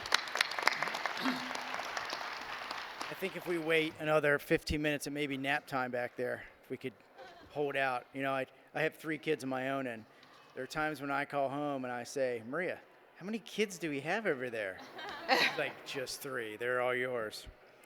So I'm like, oh, they have a karaoke machine. And, you know, I'm like, I could hear them outside on the karaoke machine. Because all of them think they can sing. But anyway, I'm a very supportive dad. So our next panelist is from CDC. And, you know, HUD and CDC have had a very, very long-term relationship. And a lot of the foundational work on lead paint was really attributed to the CDC and HUD. And it's, you know, part of really our foundation of why we're here. And from the earlier work from, you know, Dr. Dave Jacobs and Dr. Mary Jean Brown, there she is right there. You know, that's really helped us build this foundation of, you know, focusing on a goal, getting agencies to work together for a common cause. I mean, I think that really helped us tremendously in shaping how we did this document and why we are so excited about moving forward collectively in accomplishing this. And I feel like we're just riding that wave now where people are understanding what we're trying to do, and the more we get into the systems and the policies and the budgets, you know, I think we'll have a lot of success stories, much more We have success stories now, but certainly in the next 5 to 10 years, we'll be able to say a lot more. And so I'm very excited about it. That's why Dr. Christopher Portier, he's the director of the National Center for Environmental Health, Agency for Toxic Substances and Disease Registry at the CDC. It's my pleasure to introduce him, and it's always good to see you and work with you. Thanks a lot. Good morning, everyone. This is probably one of the best parts of my job, is sitting in on something like this and looking at the launch of something that I know is going to make a big difference in the lives of Americans across the country. I'm delighted to be here today for the release of this strategy. Like everyone else, I want to thank and congratulate all of the federal employees who worked very hard to put this strategy together to make healthy housing a reality for everyone in this country. I especially want to thank my colleague, Dr. Mary Jean Brown, for years and years, who has been advocating these types of approaches and helping to save children around the nation.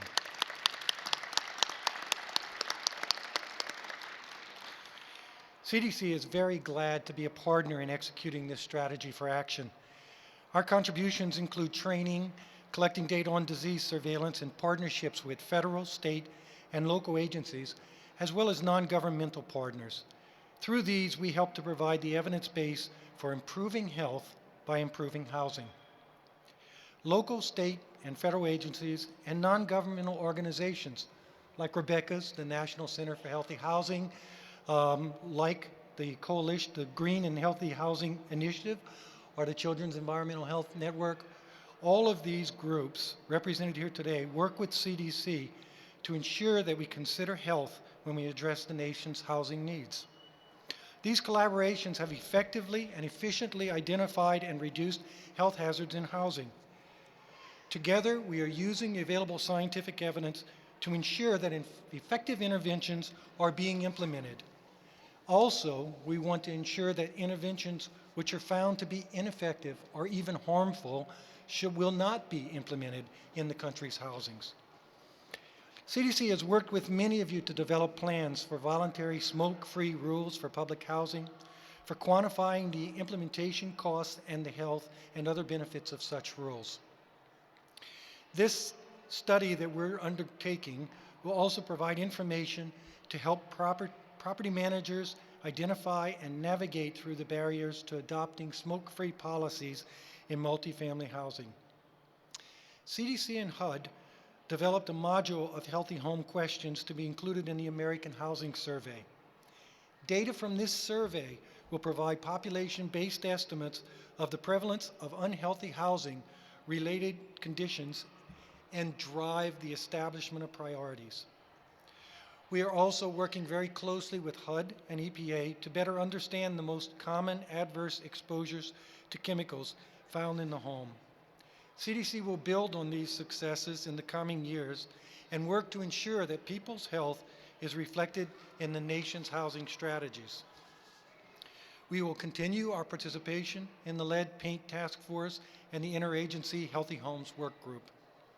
In addition, we are committed to working collaboratively with all of you to achieve the following outcomes: a 10% reduction over the next 5 years in the number of children exposed to secondhand smoke at home, continuing to provide information to local, state, and federal agencies and other stakeholders on the geographic location of unhealthy housing, a reduction in the disparities in blood lead levels of children by race, ethnicity, and income, a 10% reduction over the next 5 years of visible mold in homes where children with asthma live, and an investigation of the health benefits of energy-efficient or green housing renovation in publicly owned housing through support from our good colleagues at HUD and EPA. CDC is committing to protecting people, saving lives, and reducing healthcare costs. I want to deviate a little bit from my remarks here because as I was sitting in the audience listening to others this morning, I thought, do we really know what this means to the nation? What's going to happen if we actually succeed at what we're doing here? And so I wrote myself a little bit of a list. all children in the United States. There would not be a child in the United States with a blood lead level higher than 1 microgram per deciliter if we succeed in what we're doing. Radon would no longer cause lung cancer. No one would die from carbon monoxide poisoning in the United States.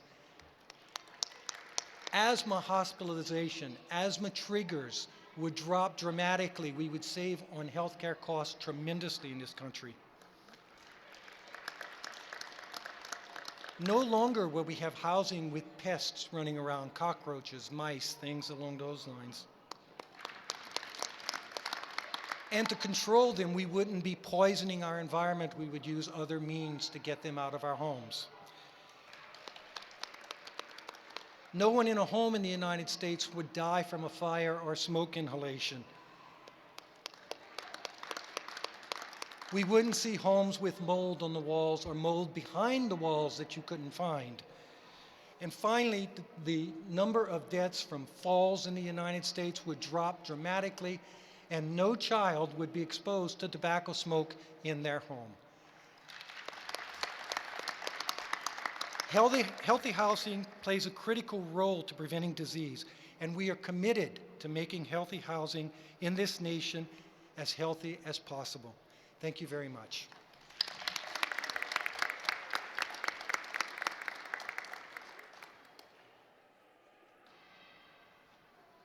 Yeah, I know Rebecca doesn't need an introduction, but I was making sure that mic worked for when we do questions, okay? I was actually working.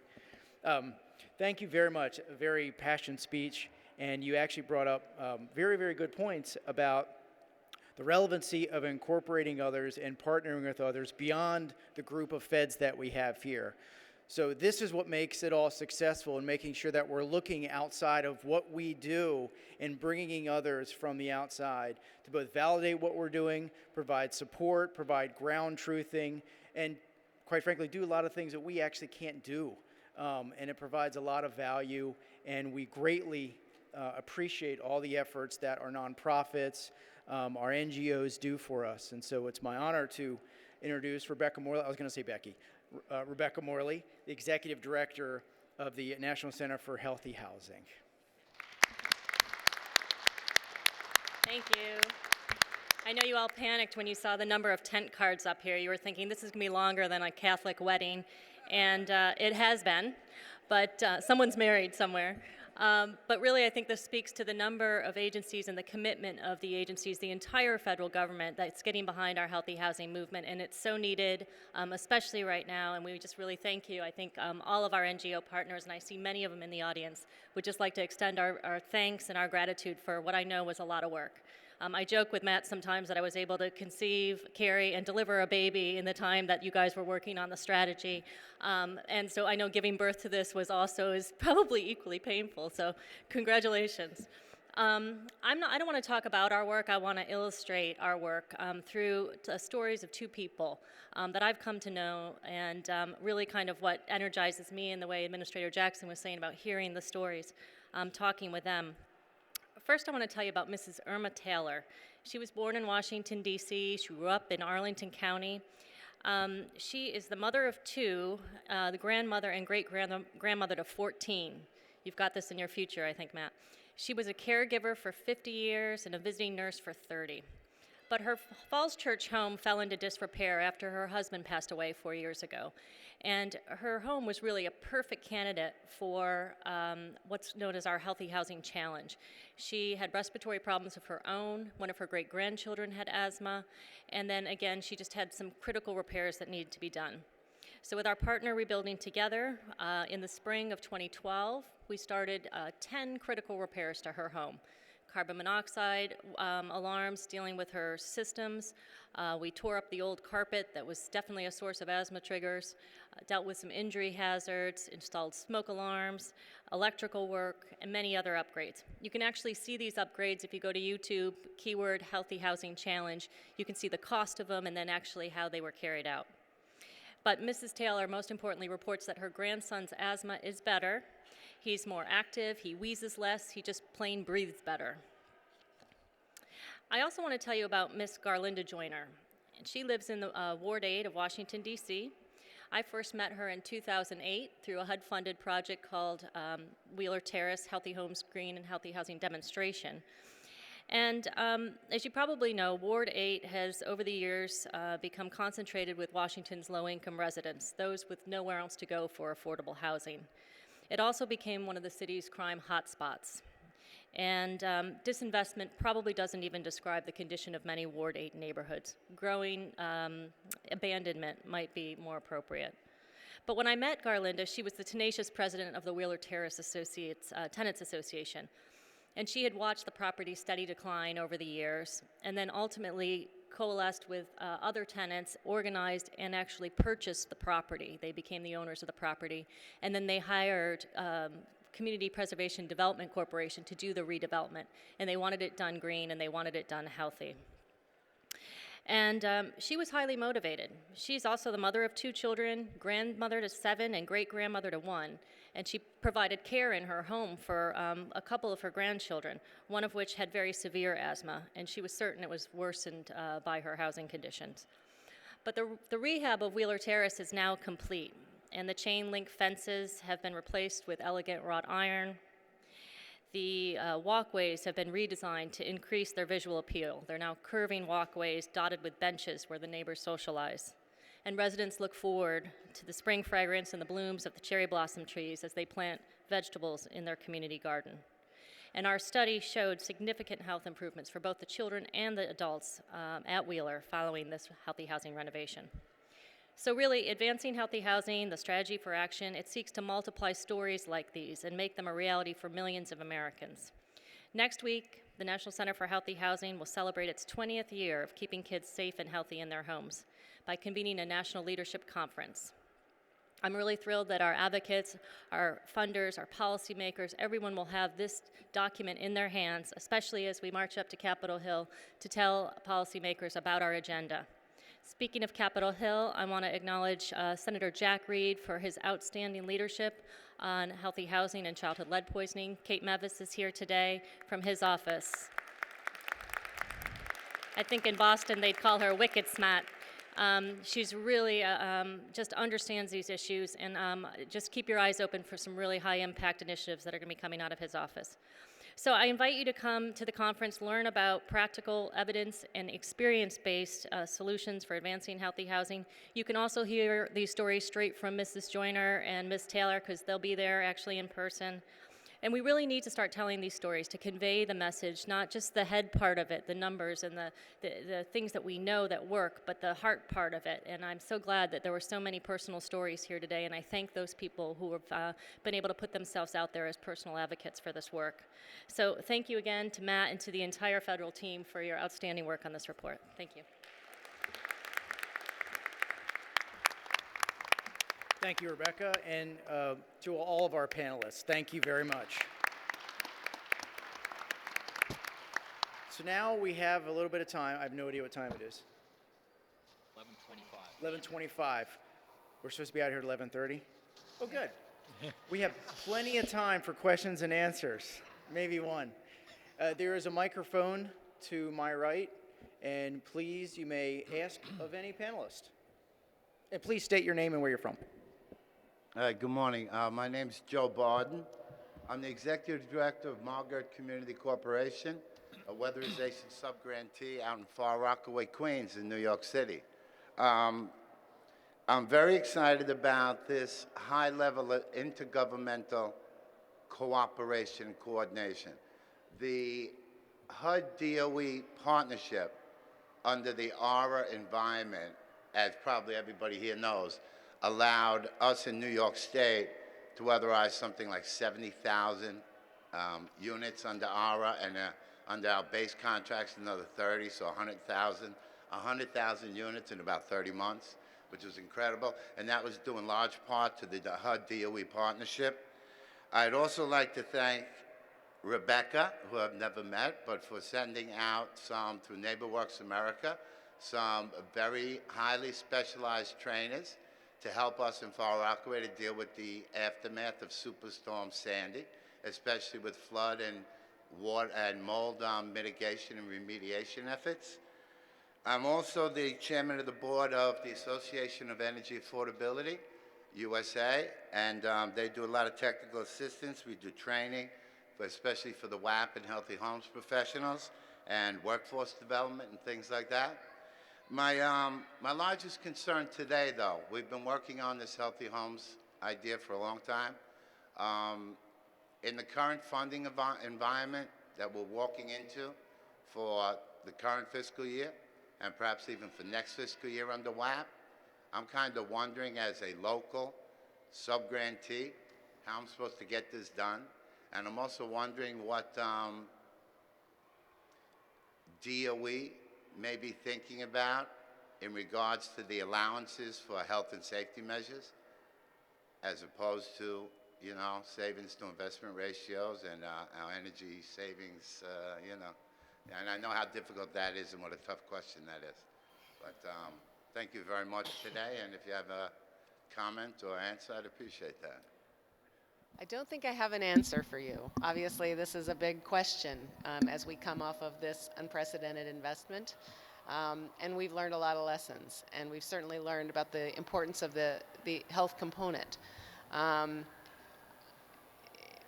We're looking at a very different budget situation, and we're going to try to adapt to that as well as we can.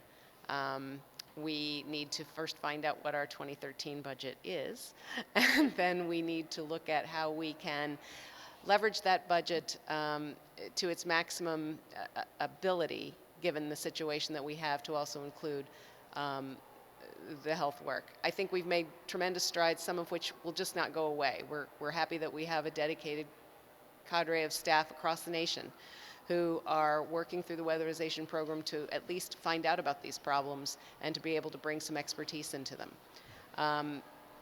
We will certainly keep that in mind as we look at what the allocations will be and how to look at what proportion of source resources can go to the healthy piece. They do really go hand in hand, and we aren't looking at doing one without the other. I think the main question is, how can we, in this different environment, make the best use of what we have? We may have to do fewer units. That is definitely going to be a situation, given that we're not going to have the same set of resources that we had under the Recovery Act. We're going to have to be very smart about how we handle what we get. We're also looking, as I mentioned in my remarks, to try and grow this industry to a more privately oriented model. And as that happens, I think there will be greater and greater opportunity to bring the healthy homes piece into it in a much more scaled up way. So I'm sorry I don't have a specific answer for you today. It is a huge problem, and we are definitely working on it, and we're certainly working with our partners here to help us figure out what the best way to continue to integrate this important work will be going forward. Well, thank you very much. And I'd just like to add, this movement has already advanced our cause. We were able to do a special project under the current contract with money from the New York City Department of Health to do our little lead-safe training and pre and post swipe testings and things like that. So it's already having some movement and bringing some extra leveraging and coordination in that we're very grateful for. Joe, thank you very much for your comments. Let me just add something to that, and I think that probably will go a long way. One of the challenges has been when we're trying to convince Congress to support healthy homes is they've looked for the strategy. They said, okay, give us the strategy, and then we'll consider going forward and giving you more support. And the fact that Senator Reid and Kate is here, she can tell you about this. We have the strategy now. We're going to be advocating now, and this gives us the chance to be more flexible, to kind of bring different resources together, whereas there might not be more money, but if we're more cost efficient, you can do more units or reach more people by reaching out to some of this.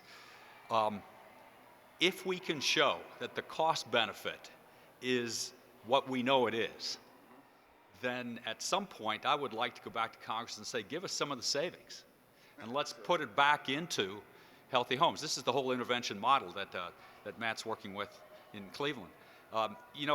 Justice has this program, and it's called Affirmative Civil Enforcement. And they allow you to go out and sue on behalf of the government. I used to be with Justice. And if you recover money, you get to keep 10%. To do more affirmative enforcement. You know, I'm not saying that we're there yet, so don't quote me on that, but those type of programs where we can show that the cost benefit of these programs is huge and we're going to save money in the long run, that's what it's all about. So I'm encouraged by where we're going. Thank you very much. Thank you for your question. Another question. Well, I guess we have two and that's it. You have a question, ma'am, too? Okay. Yes, sir. Great. I'm Harrison Newton. I am the chief of the branch of Lead and Healthy Housing here in the district. And we have embarked on the Lead and Healthy Housing mission. We're clear-eyed and committed, and we've done a great deal of work. One thing that I'd like to ask about is, from a priority standpoint, is this panel going to look at ways to market healthy housing, especially where it, overlaps? I mean, I know a lot's been done on the energy side, but when it comes to, let's say, multi-unit owners, property owners, we're seeing a lot of, I think a lack of knowledge of issues like IPM or using IPM, processes. We're certainly seeing, we're having difficulty getting some multi-family, multi-unit property owners to engage with us in making their homes safe. So I'm wondering if, strategically that's part of the vision. And then also I have to throw out there that, in our city, the largest group of people who are doing healthy homes assessments in properties actually were associated with Centers for Disease Control's first childhood lead poisoning prevention program, and now Lead and Healthy Housing program that's had a lot of funding difficulties and challenges. And I just want to put that out there that here that money really is supporting the Lead and Healthy Housing vision. And I know that nationally there are other places where that's true. So, to the extent that that can be looked at, can be thought about, I think one day in the future we'll be realizing that we need to uplift or raise up a group of public health experts to play a role in the healthy housing vision if this group is, unfortunately, effectively disbanded. So that's just something I'd like to put out there and maybe hear something. Before I open it up to everybody, how come you're not back writing your grant? It's due today. Don't forget. Okay, it's due today. Anyway, who would like to answer that question? Let me take the first stab, and thank you very much, Harrison. And for those of you that don't know, our NOFA is on the street, and it is due today. So we actually had some people say, "Can you have this event some other time?" Because we're going to be busy making sure those are proposed or in. Part of the strategy, Harrison, is actually goal 4 is that educating the public. I mean, that's crucial. You have to market this. And we were successful with lead to a great extent because we were able to get people to, as part of their grants and as part of the strategy, embrace awareness and education. So naturally, that has to be a piece. It is goal 4 under the strategic plan. So we're hopeful. We are going to have healthyhomes.gov. It was mentioned a little bit. Kit Rodkey is going to be instrumental, and this is a federal effort across all agencies. We're going to house it on HUD's website, but it's going to include content, input from all of the panelists as well as advocacy groups to make sure that we've got the right information there for the public. So, Chris? Thanks, John. So first, I agree with John that one of the key components to what we're doing is going to be not just educating the public, but educating all stakeholders at all levels in what it means to have a healthy homes program, and one that is effective in this country. I can assure you that CDC's commitment to lead poisoning prevention in healthy homes, while our resources are less, the commitment is still there. We're still committed to providing critical support to data systems to track lead poisoning in children. We're still committed to training state and local stakeholders and officials in healthy homes and lead poisoning prevention issues. We are still committed to doing laboratory proficiency testing for many of the components of lead poisoning prevention and other aspects of this. And as I said in my talk, we're committed to working with all of our partners for healthy home policies across the nation. The important thing about this strategy, one of the most striking things about this strategy, is that we are not only pooling our effort and aiming in the same direction, we are pooling our resources as federal agencies to go after these problems. And I think that's a key component to moving forward and to convincing people to put additional resources into this activity. Just one more thing for multifamily production. We encourage a lot of different things in our development, such as energy saving components into our housing. But this is one item, the radon, that there's no gray area. We require that to happen in terms of an application. So there's no maybes in regards to this testing procedure that we're initiating. It has to be done to move forward in terms of ensuring multifamily products.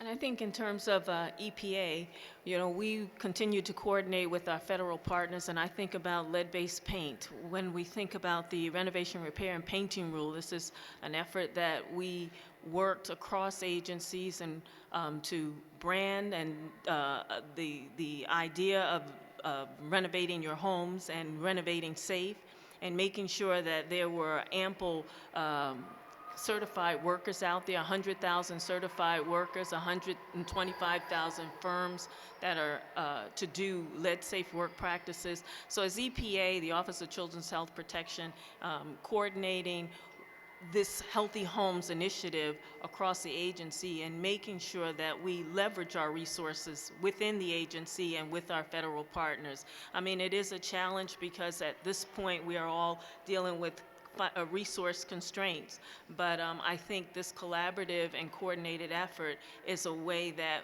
we will be able to use our resources wisely.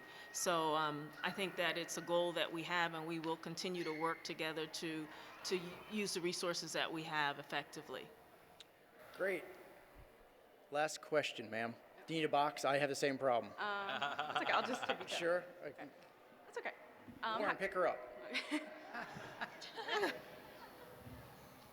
Hi, my name is Gloria Bell Lee, and I'm an intern with Administration for Children and Families. I'm currently a student at University of Maryland. I'm pre-med and majoring in global health. And I've taken many public health classes, pre-med classes, and I was really surprised that I didn't know that radon was the second leading cause of lung cancer. And I was just surprised that that was never mentioned in my community health classes. And I was thinking it could be really effective for your organizations to outreach to high school students, in their health classes and college classes pertaining to health, to educate students who are going to be future homeowners and renters. I'm also the daughter of a property manager, and he's talked about lead paint, but I've never heard him talk about radon. So I was just wondering if you've considered outreaching to education and classes to educate future generations about radon. Let me just, thanks for your comment. I think you're a great example of the challenge we have, but the short answer is yes. The radon strategy has as one of its key pieces of it to really try to deal with getting that message out.